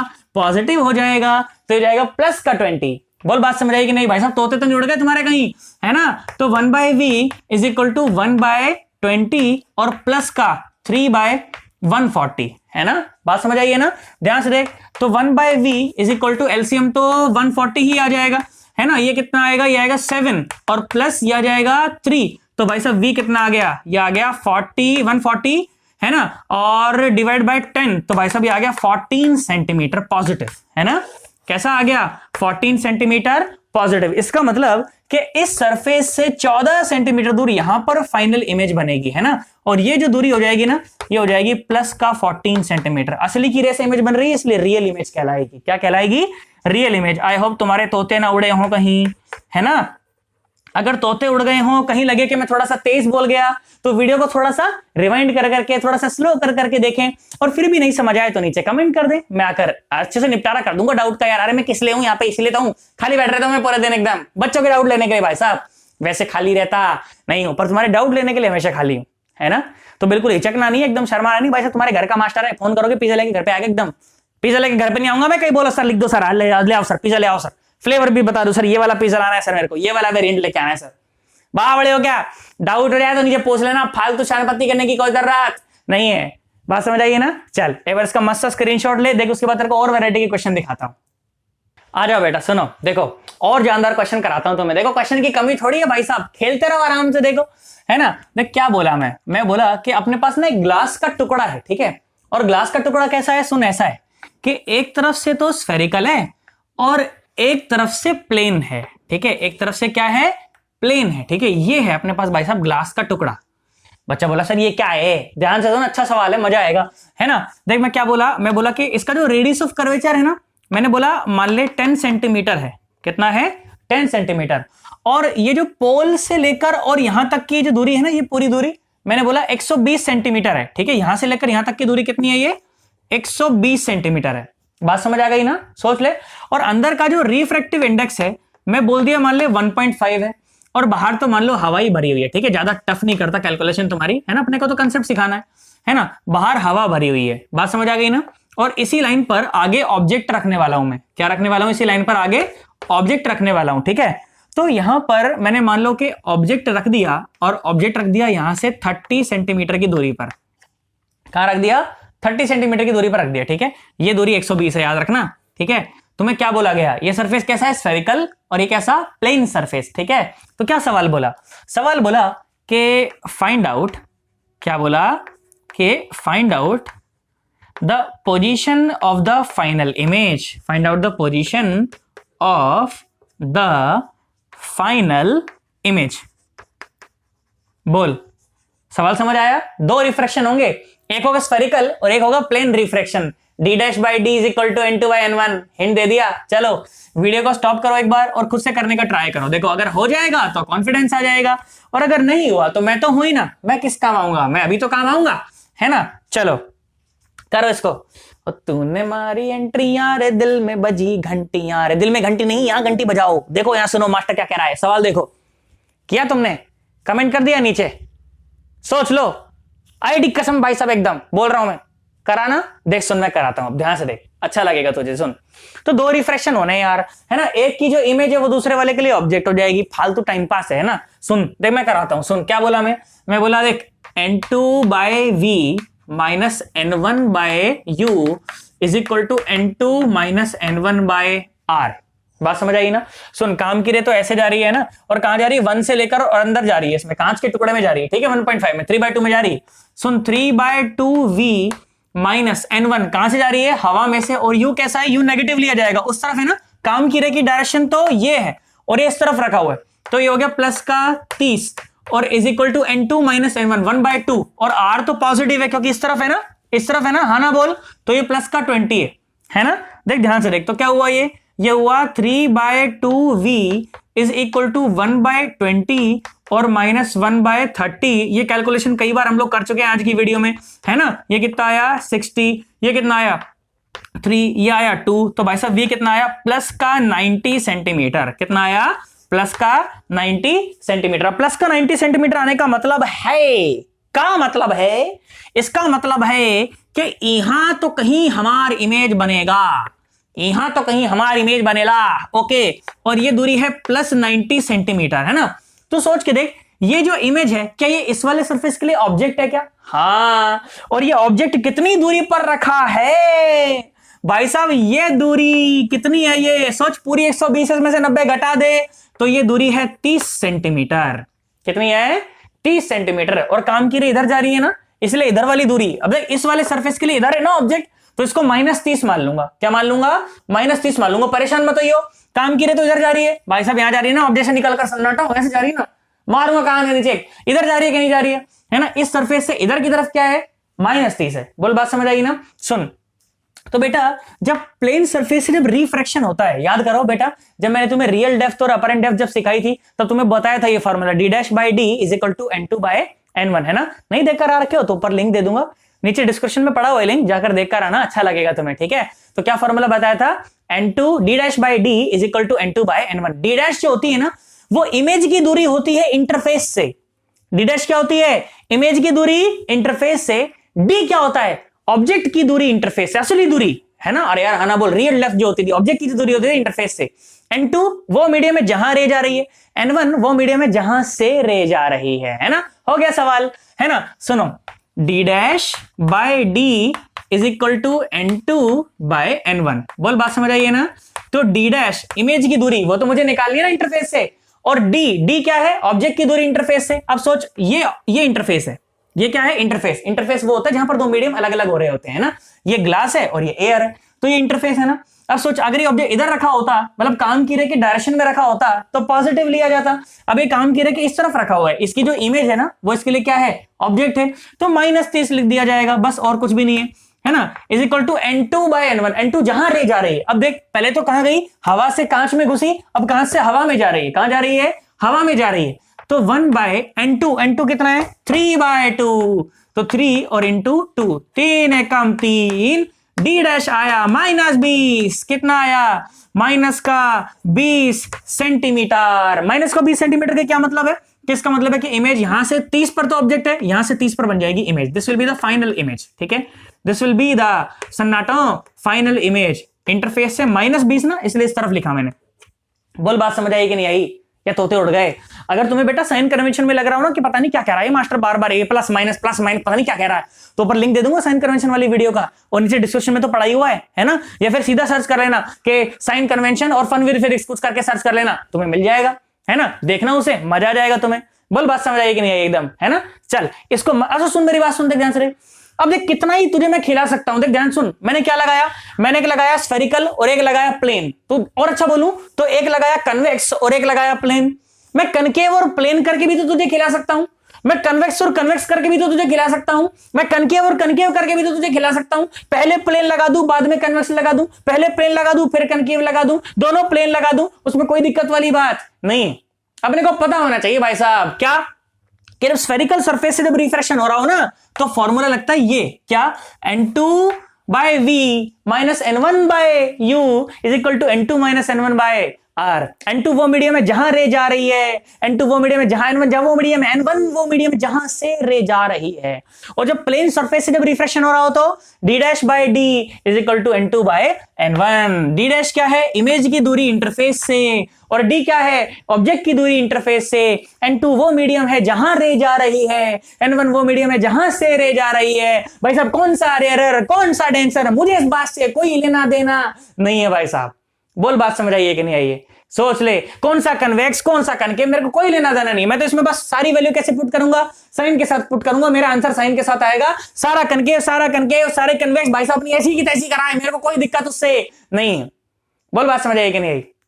सोच ले, है ना? चल इसका मस्त एक स्क्रीनशॉट ले ले, उसके बाद फिर मैं चर्चा को और आगे बढ़ाता हूं। तुझे मैंने बता दिया, देख इस तरह के बहुत सारे सवाल बन सकते हैं। कन्वेक्स की जगह कनकेव लगा सकता हूं, दोनों कनकेव लगा सकता हूं, दोनों कन्वेक्स लगा सकता हूं, एक कनकेव एक कन्वेक्स लगा सकता हूं, पहले कनकेव बाद में कन्वेक्स लगा सकता हूं, प्लेन कन्वेक्स लगा सकता हूं, प्लेनो कन्वेक्स लगा सकता हूं, इसमें कोई दिक्कत वाली बात नहीं है। बोल, बात समझ आएगी नहीं आई एकदम, है ना? चल इसका मस्त स्क्रीनशॉट ले, उसके बाद में चर्चा आगे बढ़ाता हूं। आ जाओ बेटा, सुनो एक बहुत ही धांसू सवाल देखो तुम्हें और दिखाता हूं। तुम बोलोगे सर मजा आ गया, सर क्या सवाल है ना? देख क्या सवाल बोला गया। सवाल बोला गया कि एक है ना, मान लो बेटा कांच का क्यूब है। क्या है? एक कांच का क्यूब है। क्यूब समझते हो ना? इस तरह का एक मान लो स्ट्रक्चर है आपके पास, ठीक है? कांच का है ये, ठीक है? ग्लास का है ये, समझते हो ना? ग्लास समझते हो कि नहीं समझते हो भाई साहब, है ना? दिल का खिलौना हाय टूट गया, सुन रखा है ना तुमने? वो दिल का खिलौना कांच वाला जो टूट जाता है ना सर? समझ जाओ, देखो मान लो कांच का क्यूब है, ठीक है। अब मैं तुम्हें क्या दिखा रहा हूं ना, अब मैं क्वेश्चन में जब दिखाऊंगा ना तुम्हें, तो उसका एक फेस दिखाऊंगा बस, आगे समझ जाना। पीछे वो पूरा क्यूब है, पीछे वो क्या है? पूरा क्यूब है, ठीक है। क्या बोला गया? बोला गया कि मान लो बेटा ये एक कांच का क्यूब था, ठीक है। ये क्या था? एक कांच का क्यूब था। तो मैंने कहा ठीक है कोई बात नहीं। बोला गया इसकी जो ये साइड है ना, साइड, बोला बेटा मान लो 40 सेंटीमीटर है। कितनी है? 40 सेंटीमीटर, ठीक है। और कांच का जो रिफ्रैक्टिव इंडेक्स है वो आपको दे दिया गया मान लो 1.5। कितना दे दिया? 1.5। बात समझ आ गई ना? 1.5 मतलब 3/2 कांच का। अपन ने वही लेके चला है पूरी वीडियो में, स्टैंडर्ड यार है ना, तो वही ले लिया। क्या बोला? बोला इसमें से ना एक स्फेरिकल कैविटी काट देते हैं, ठीक है। क्या करा? इस क्यूब में से एक अंदर एक गोला काट के निकाल दिया, अंदर में से बिल्कुल सेंटर में से गोला काट के निकाल दिया, बिल्कुल गोला, एकदम मस्त गोला काट के निकाल दिया। तो मैंने कहा ठीक है भाई, लो ये गोला अपन ने ऐसे यहां से ऐसे काट के निकाल दिया। बच्चा बोला ठीक है सर। अब बाकी जगह पर क्या बचा? बाकी जगह पर तो ग्लास ही है ना? बाकी जगह पर तो क्या है? ग्लास ही है। और अंदर क्या है? अंदर तो खाली हो गया ना। अरे अंदर क्या हो गया? खाली हो गया, नहीं हो गया? पर मैंने खाली रहने नहीं दिया। मैं क्या बोला? मैंने कहा लो साला अंदर पानी भर देते हैं। अंदर क्या भर देते हैं? पानी भर देते हैं, ठीक है। अंदर अपन ने भर दिया पानी। बच्चा बोला ठीक है सर। गड़बड़ कर दी सर आपने। पहले भाई साहब क्या है? बाहर हवा है, हवा में रखा है क्यूब। कहां रखा है? हवा में। हवा के बाद फिर क्या है? ग्लास। ग्लास के बाद अंदर क्या है? पानी, है ना। और पानी का जो रिफ्रैक्टिव इंडेक्स है मैं आपको दे देता हूं, मान लो 4/3 है। कितना है? 4/3 है, ऐसा मैंने बोल दिया, ठीक है। और ये गोले की जो रेडियस है ना, मैं आपको वो भी दे देता हूं, वो है मान लो 10 सेंटीमीटर। कितनी है? 10 सेंटीमीटर। बिल्कुल क्यूब का सेंटर और गोले का सेंटर बिल्कुल मैच कर रहा है, ठीक है। क्यूब का सेंटर और गोले का सेंटर बिल्कुल मैच कर रहा है। बात समझ आ गई ना? अब तुझे बोला गया कि बेटा अपन ने एक ऑब्जेक्ट यहीं पर रख दिया, ठीक है। ये एक ऑब्जेक्ट है, ये एक ऑब्जेक्ट है जो कि गोले के सेंटर पर बोल लो या क्यूब के सेंटर पर बोल लो, वहां पर ऐसे रखा हुआ है, ठीक है। फिर क्या बोला? बोला कि ऊपर से ना एक आंख है यहां पर हमारी, यहां पर एक हमारी सुंदर सी प्यारी सी आंख है। और ये आंख इस ऑब्जेक्ट को देख रही है, ये आंख इस ऑब्जेक्ट को देख रही है। तो सवाल क्या बोला गया? सवाल बोला गया कि फाइंड आउट, क्या बोला गया? Find out the final position, बोला गया find out the final position of the image for the eye, for the eye, ठीक है। और बाहर क्या है? बोला गया बाहर मान लो हवाई है, बाहर मान लो हवाई है। चलो मैं तो कहता हूं एक बार इसे सॉल्व करो यार खुद से, ठीक है। उसके बाद मैं तुम्हें इसके शॉर्ट ट्रिक भी बताऊंगा, ठीक है। शॉर्ट ट्रिक का क्या मतलब है? थोड़ा एनालिसिस करा के सवाल कराऊंगा, जिससे तेरी कैलकुलेशन जो है ना स्पीड अप हो जाएगी। तुझे फालतू टाइम पास सवाल नहीं करना पड़ेगा। बहुत आसान सवाल है ये, तुम्हें लग रहा होगा बहुत डिफिकल्ट है। क्यों? क्योंकि 3 रिफ्रैक्टिव इंडेक्स हो गए, है ना। अंदर हो गया पानी, फिर हो गई ग्लास हो गया, फिर हो गई हवा, है ना। तो गड़बड़ आ गया, है ना। करो एक बार ट्राई। दिल का खिलौना हाय टूट गया, मेरा नहीं टूटा है, ऐसे गाना गा रहा हूं मैं। कहीं बोलो सर बाद में हेडलाइन बन जाएगी ये बाद में, है ना।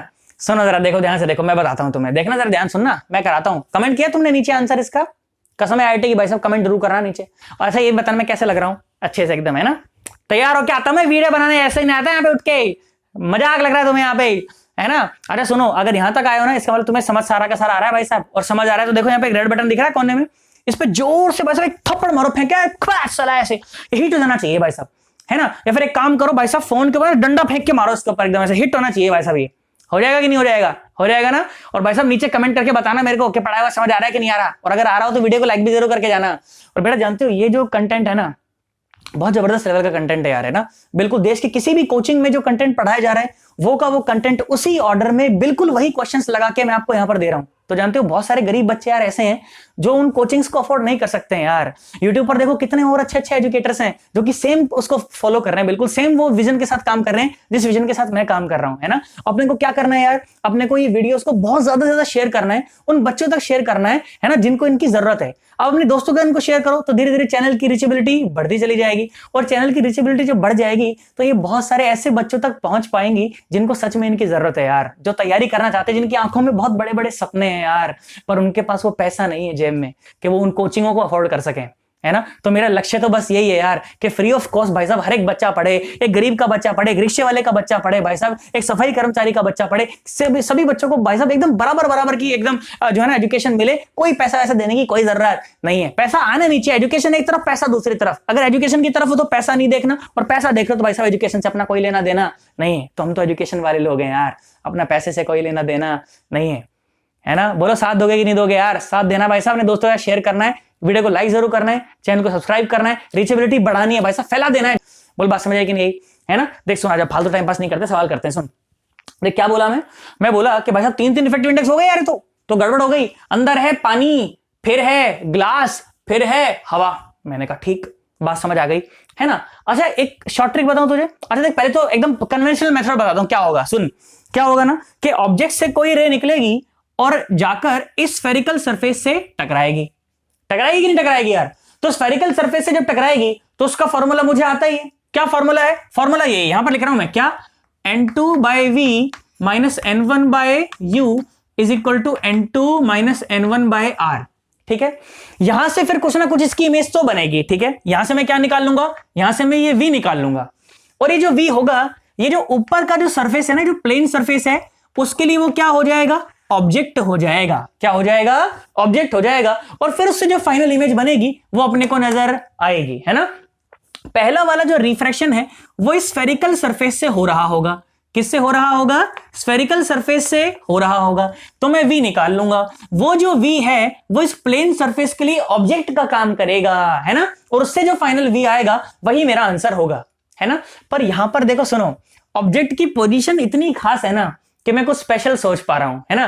क्या स्पेशल सोच पा रहा हूं? मुझे यह पता है कि जब किसी स्फेरिकल सरफेस के सेंटर पर ऑब्जेक्ट रखा होता है ना, तो उसकी इमेज भी वही बनती है। अरे इसकी इमेज भी वही बनती है। तुमको पढ़ाया था कि नहीं पढ़ाया था जब स्फेरिकल मिरर पढ़ा रहा था कि जब सेंटर ऑफ कर्वेचर पर ऑब्जेक्ट रखा हो तो सेंटर ऑफ कर्वेचर पर ही क्या बनती है? इमेज भी बनती है। तो सोच देख, मैं तेरे को यहां पर भी प्रूफ करके दिखा सकता हूं, ऐसे हवा में बात नहीं बोल रहा मैं। सुन ध्यान से देख, क्या बोला मैं? n2/v minus n1/u is equal to n2 minus n1/r।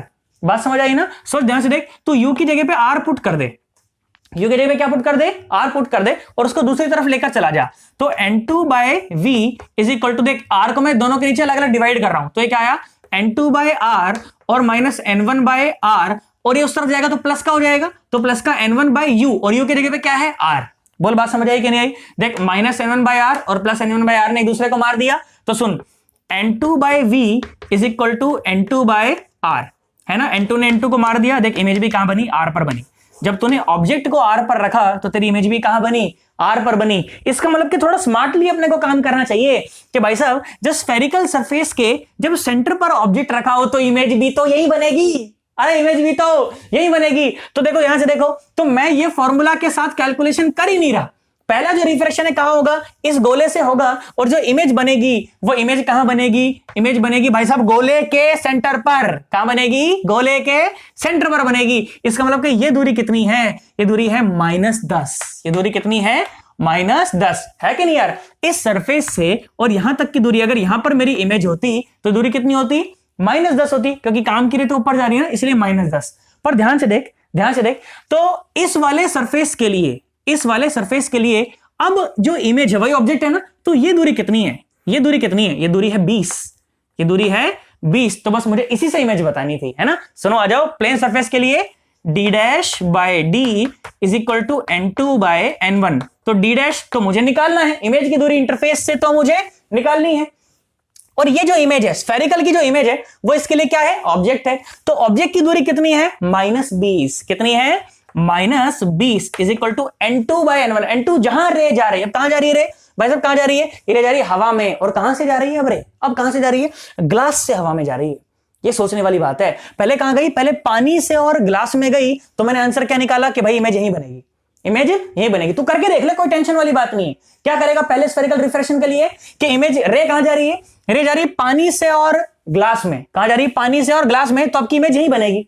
अब ग्लास तक पहुंच गई ना, अब ऊपर दिखनी है तो ग्लास से कहां जाना पड़ेगा? एयर में जानी पड़ेगी। कहां जाना पड़ेगा? ग्लास से एयर में जानी पड़ेगी। इसमें कोई दिक्कत वाली बात नहीं है ना? अरे आना तो बोल। तो भाई साहब कहां जा रही है? ग्लास से और एयर में जा रही है। तो ध्यान से देख, N2 जहां जा रही है एयर में जा रही है, और N1 जहां से जा रही है, कहां से जा रही है भाई साहब? ये तो जा रही है ग्लास से। तो 3/2, तो 3/2 आएगा ना, तो 3/2। तो देखो डी डैश कितना आ गया? डी डैश आ गया -40/3 सेंटीमीटर। मतलब कि सरफेस से इतना नीचे आपको इमेज नजर आएगी, -40/3।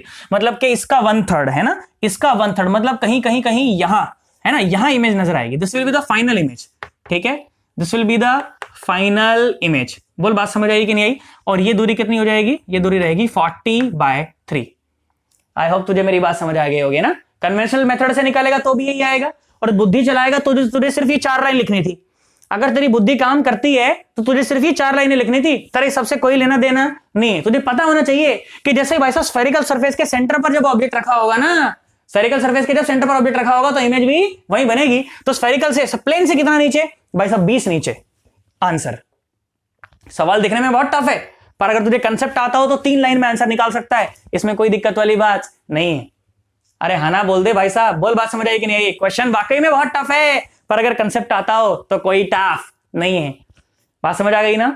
सोच ले। चल इसको नोट कर एक बार बढ़िया ढंग से, उसके बाद फिर मैं चर्चा को और आगे बढ़ाता हूं। आ जाओ बेटा, सुनो लो, एक और धांसू सा सवाल मैं तुम्हें कराता हूं, उसके बाद इस वीडियो को मैं यहां पर कर दूंगा वाइंड अप। क्वेश्चन खत्म नहीं हुए स्फेरिकल रिफ्रैक्शन के।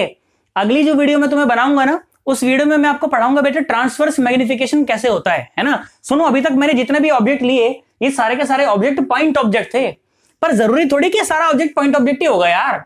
साइज वाला ऑब्जेक्ट भी तो हो सकता है, एक हाइट वाला ऑब्जेक्ट भी तो हो सकता है। तो उसके साथ कैसे डील करें वो भी अपने को करना आना चाहिए, पर चर्चा फिर बहुत ही ज्यादा लंबी हो जाती, और ऊपर से मेरे फोन की बैटरी भी जाने वाली है ना। तो अपन क्या करेंगे, एक और जानदार सा क्वेश्चन मैं तुम्हें कराऊंगा, धांसू क्वेश्चन कराऊंगा एकदम जबरदस्त, ठीक है। उसके बाद फिर इस चर्चा को मैं यहाँ पर समाप्त करूंगा, और जो 2-4 वैरायटी के क्वेश्चन और बचेंगे उन्हें फिर मैं अगली वाली वीडियो में ले लूंगा। कोई दिक्कत तो नहीं है ना? सोच ले। चल आजा, सुन, देख ध्यान से देख, मैंने क्या बोला? मैंने बोला देख सुन, ये क्वेश्चन है। क्या क्वेश्चन है? बोला कि ये ना एक रिफ्रैक्टिंग सरफेस है जिसकी जो रेडियस ऑफ कर्वेचर है वो है 10 सेंटीमीटर। मैंने कहा ठीक है, कोई बात नहीं, है ना। और सुन ध्यान से देख, मैंने बोला यहां पर जो मीडियम है वो है n = 1, और यहां पर जो मीडियम है वो है n = 1.5। वही स्टैंडर्ड मैंने ले रखा है, ठीक है। और मैं क्या बोला? मैं बोला कि मान ले यहां पर एक ऑब्जेक्ट ऐसे रखा हुआ है, और यहां से 30 सेंटीमीटर की दूरी पर एक ऑब्जेक्ट रखा हुआ है, ठीक है। अब मैंने क्या बोला? मैंने कहा ये ना कांच का टुकड़ा था बेसिकली, एक ये है ना, ये क्या था? एक ये कांच का टुकड़ा था, है ना, और ऐसा कांच का टुकड़ा था। ओके, समझ रहे हो? ऐसा एक कांच का टुकड़ा था जिसको मैंने पीछे से पॉलिश कर दिया। अब सवाल समझ आया तुम्हें? इसको मैंने पीछे से क्या कर दिया? पॉलिश कर दिया। तो ये आगे से क्या बन गया? मिरर बन गया। देख सुन, रिफ्लेक्शन, रिफ्रैक्शन भाई साहब सब एकदम साथ में घुसा दिया मैंने एकदम, है ना। मैं क्या बोला? मैंने बोला इसका जो फोकस है ना, अब देखिए मिरर बन गया बेटा, कनकेव मिरर बन गया है ना, और इसका जो फोकस है ना, मैंने बोला मान ले 20 सेंटीमीटर। कितना है? 20 सेंटीमीटर है, ठीक है। सुन ध्यान से देख, और इन दोनों के बीच की जो पोल से पोल जो दूरी है ना, ये 120 सेंटीमीटर। कितनी है? 120 सेंटीमीटर, जैसे पहले मान रखी थी बिल्कुल वैसी 120 सेंटीमीटर, ठीक है। अब क्या सवाल बोला? अब बोला find out the location of the final image. क्या बोला? Find out the location of the final image. पहले क्या होगा? रिफ्रैक्शन, फिर होगा रिफ्लेक्शन, फिर होगा रिफ्रैक्शन, फिर फाइनल इमेज बनेगी, है कि नहीं यार? पहले रे अंदर गई, फिर मिरर से टकराई, फिर बाहर भी तो निकलेगी। अरे यार हाँ ना, तो बोल। और वहीं पर क्या बन जाएगी? अपनी फाइनल इमेज बन जाएगी, है ना। क्या सवाल बोला? Find out the location of final image, ठीक है। Find out the location of the final image. देखें भाई, देखो, चलो वीडियो को यहीं पे स्टॉप करो, और मैं तो कहता हूं खुद से जरा एक बार ट्राई करो, देखो तब तुम्हें मजा आएगा, है ना। करो। ओ मेरे रश के कमर तूने पहली नजर। गाना मत सुनो, सवाल करो, मैं तो ऐसे गा रहा हूं, है ना। जब नजर से मिलाई मजा आ गया। ये 120 सेंटीमीटर है, ठीक है ना। करो। मेरे रश के कमर तूने पहली नजर, मेरे रश के कमर तूने पहली नजर, जब नजर से मिलाई। सर गाना गा रहे हो सर? क्या पढ़ा रहे, क्या कर रहे हो सर? है ना, करा तुमने? सवाल कर लिया? सब सवाल करो पहले, तुम मेरे को बोल रहे हैं, है ना। सवाल करना तुमने, चलो आ जाओ, देखो सुनो मैं कराता हूं। देख पहले क्या हुआ, पहले हुआ रिफ्रैक्शन, पहले हुआ रिफ्रैक्शन, और स्फेरिकल रिफ्रैक्शन हुआ तो मेरे को सॉल्व करना आता है। कैसे आता है भाई, यही आता है, n2 by v minus n1 by u is equal to n2 minus n1 by r, है ना। चलो फटाफट करते हैं। n2 कितना है 3/2, ओके 3/2 v माइनस n1 कितना है 1 और u कितना है माइनस का 30। काम की इधर आ रही है ना, काम की कहां आ रही है बेटा, काम की आ रही है यहां पर, ठीक है, ये आ रही तो इस तरफ आ रही है, तो ये माइनस का हो गया, तो माइनस का 30, तो ये आया प्लस का 30। देखना मैं कैलकुलेशन में गलती ना करूं, ठीक है। और n2 माइनस n1 1.5 माइनस 1.5 आया, और r 10 है तो नीचे प्लस का, तो ये आ गया 20। पुरानी कैलकुलेशन है ना, तो 3/2v इज इक्वल टू 1/20 और माइनस 1/30, एलसीएम आएगा 60 और 3 ये आएगा 3 और ये आएगा 2, तो 3/2v, तो v आएगा प्लस का 90 सेंटीमीटर, ठीक है। ध्यान देना बस कैलकुलेशन में कोई गलती ना हो, कंसेप्चुअली सब ठीक है, ठीक है। सुनो, तो प्लस का 90 सेंटीमीटर का मतलब है कि कहीं तो यहां पर जाकर इमेज बनेगी, है ना, और ये यहां से यहां तक की जो दूरी है ये 90 सेंटीमीटर रही होगी। बेसिकली क्या हुआ होगा ना कि जो रे यहां पर आकर स्ट्राइक की है ना, वो यहां से पास हुई होगी, ऐसे, है ना, ऐसे आई होगी वो रे, ठीक है ना, ऐसे आई होगी वो रे। मेरी बात समझ आ रही है कि नहीं आ रही तुम्हें, है ना, ऐसे आई होगी वो रे, है ना, और ऐसे आकर यहां पर आकर वो स्ट्राइक करी होगी। तो बेटा ये जो जगह है ना, ये इसके लिए क्या बन गई, एक ऑब्जेक्ट बन गई, है ना। सोच, अगर ये 90 है तो बचा हुआ कितना 30, बचा हुआ कितना 30, है ना। और अब एक मिरर पर जाकर टकराई तो क्या मैं इमेज बता सकता हूं क्या, हाँ मुझे मिरर फॉर्मूला आता है। क्या होता है मिरर फॉर्मूला, सन्नाटो अच्छे से सवाल कराए हैं, नहीं देख कर आए तो ऊपर लिंक दे दूंगा, और नहीं तो नीचे डिस्क्रिप्शन में तो लिंक पढ़ाई है, देख कर आना उसे, ठीक है। तो 1/v plus 1/u is equal to 1/f, तो 1/v तो मुझे बताना है, और u कितना है, u देख काम की रे इधर जा रही है ना, अरे काम की रे कहां जा रही है, इधर जा रही है ना, तो u तो इस तरफ है, तो माइनस का है, इसलिए माइनस का 30। और देख सुन, ये कैसा इसका फोकस, देखो गोला इस तरफ पूरा हो रहा होगा ना, तो रेडियस ऑफ कर्वेचर तो इस तरफ है, मतलब फोकस भी इस तरफ है, तो वो भी नेगेटिव है ना, तो ये भी हुआ कितना माइनस का 20। तो 1/v is equal two plus का 1/30, उधर जाएगा तो प्लस हो जाएगा ना, और माइनस 1/20, ये कितना आया, ये आ गया भाई साहब 60। 1/v इज इक्वल टू ये आया 60, तो 3 दूनी 6 तो 2, और ये माइनस का 3, है ना, तो यह माइनस 1/60, मतलब कि v कितना आ गया इस केस में, v कितना आ गया, ये आ गया माइनस का 60 सेंटीमीटर, ठीक है। देख सुन, इसको अगर v डैश बोल देता हूं ना, इसको v डैश बोल देता हूं, है ना, v डैश बोल देता हूं ताकि तुम्हें दिक्कत ना लगे, है ना, ये v डैश है, ओके, तो ये हो गया v डबल डैश, है ना, ये हो गया v डबल डैश। हालांकि कोई खास ऐसे नहीं है, फालतू कबूतर टाइप से ना, कुछ भी तू क्या कबूतर बोल दे उसमें कोई दिक्कत नहीं है, तू क्या खरगोश बोल दे उसमें कोई दिक्कत नहीं है ना। माइनस का 60 का क्या मतलब है कि यहां से माइनस 60 प्लस 60 होता तो इस तरफ, माइनस 60 मतलब इस तरफ, मतलब कि कहीं तो देख ये 30 है ना, ये पूरा 120 है, तो माइनस 60 कहीं तो यहां रहा होगा, है ना, ये दूरी रही होगी 60 सेंटीमीटर। तो बेसिकली जानते हो क्या हुआ कि रे यहां तक पहुंची, रे यहां तक ऐसे ऐसे आकर रे यहां तक पहुंची, और पहुंचने के बाद रे यहां से ऐसे रिफ्लेक्ट हो गई, है ना, रे यहां से ऐसे रिफ्लेक्ट हो गई, और रिफ्लेक्ट होकर यहां पर काटी, तो यहां पर वो इमेज हमें मिली। अब रे यहां से रुकेगी थोड़ी, रे तो ऐसे यहां पर ऐसे निकल लेगी, निकल लेगी नहीं निकल लेगी, हाँ।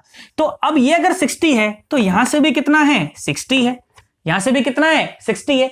अब 60 सेंटीमीटर दूर इस सरफेस के लिए एक ऑब्जेक्ट रखा हुआ है भाई साहब, अब बनेगी फाइनल इमेज, अब बनेगी फाइनल इमेज। और अब काम की रे कहां जा रही है, इस तरफ जा रही है, तो इधर वाली सारी दूरियां नेगेटिव, है ना। सुनो आ जाओ, क्या बोला, ये बोला क्या n2/v, है ना, और minus n1/u is equal to n2 minus n1/r। n2 जहां रे जा रही है, हवा में जा रही है भाई साहब, बाय v ये तो मुझे बताना है, माइनस n1 कहां से जा रही है, ग्लास के अंदर से 3/2 में से जा रही है ना। सोच, काम की रे की डायरेक्शन भाई साहब ये है, काम की रे की डायरेक्शन ये है, तो इमेज तो इस तरफ है ना, ऑब्जेक्ट तो इस तरफ है ना, कितना दूरी पर है ऑब्जेक्ट, 60 सेंटीमीटर की दूरी पर है, तो माइनस हो जाएगा, तो ये प्लस हो जाएगा, तो ये हो जाएगा 120, है ना, is equal to n2 minus n1, 1 minus 1.5, तो 0.5 माइनस का आया, मतलब माइनस 1/2 आया, है ना, तो माइनस और 1/2, और इसका देख ध्यान से देख, तो काम की रे तो इधर जा रही है ना, ये गोला तो ऐसे पूरा होगा, तो इसका रेडियस ऑफ कर्वेचर तो इस तरफ है, मतलब वो भी नेगेटिव, तो ये पॉजिटिव हो गया, तो ये हो गया 20, है ना।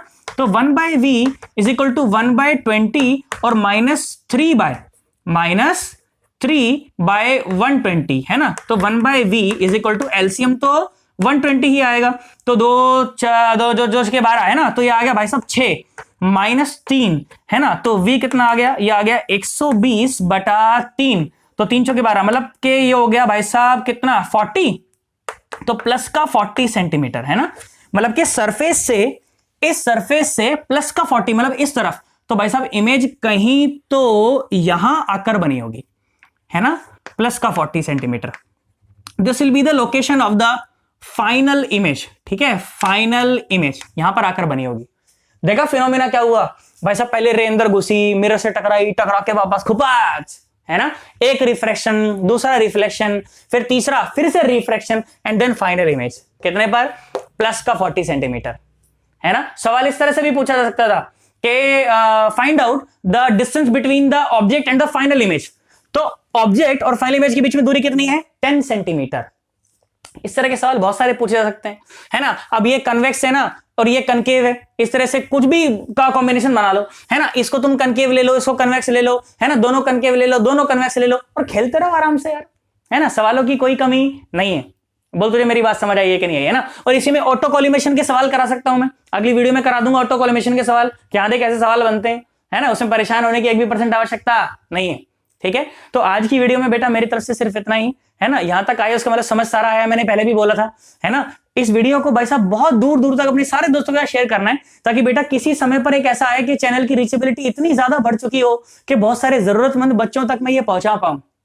और ये मैं नहीं कर सकता हूं, मैं अकेला नहीं कर सकता हूं, ये मेरा काम था यहाँ पर पढ़ाना, ठीक ठाक सा पढ़ा दिया मैंने है ना। अब अगर तुम्हें लगता है कि ये पढ़ाया हुआ अच्छा था, ये किसी अच्छे बच्चे तक पहुंचना चाहिए, तो वो तुम्हारा काम है यार है ना, ये मेरा काम नहीं, मेरा काम इतना था मैंने कर दिया, ठीक है। वो ऊपर वाले ने हम दोनों को आपस में जोड़ रखा है, ठीक है, मुझे और तुम्हें आपस में जोड़ रखा है, तो मैंने अपने हिस्से का काम कर दिया, अब आप अपने हिस्से का काम कर दो, ठीक है। चलो बाय बाय टाटा।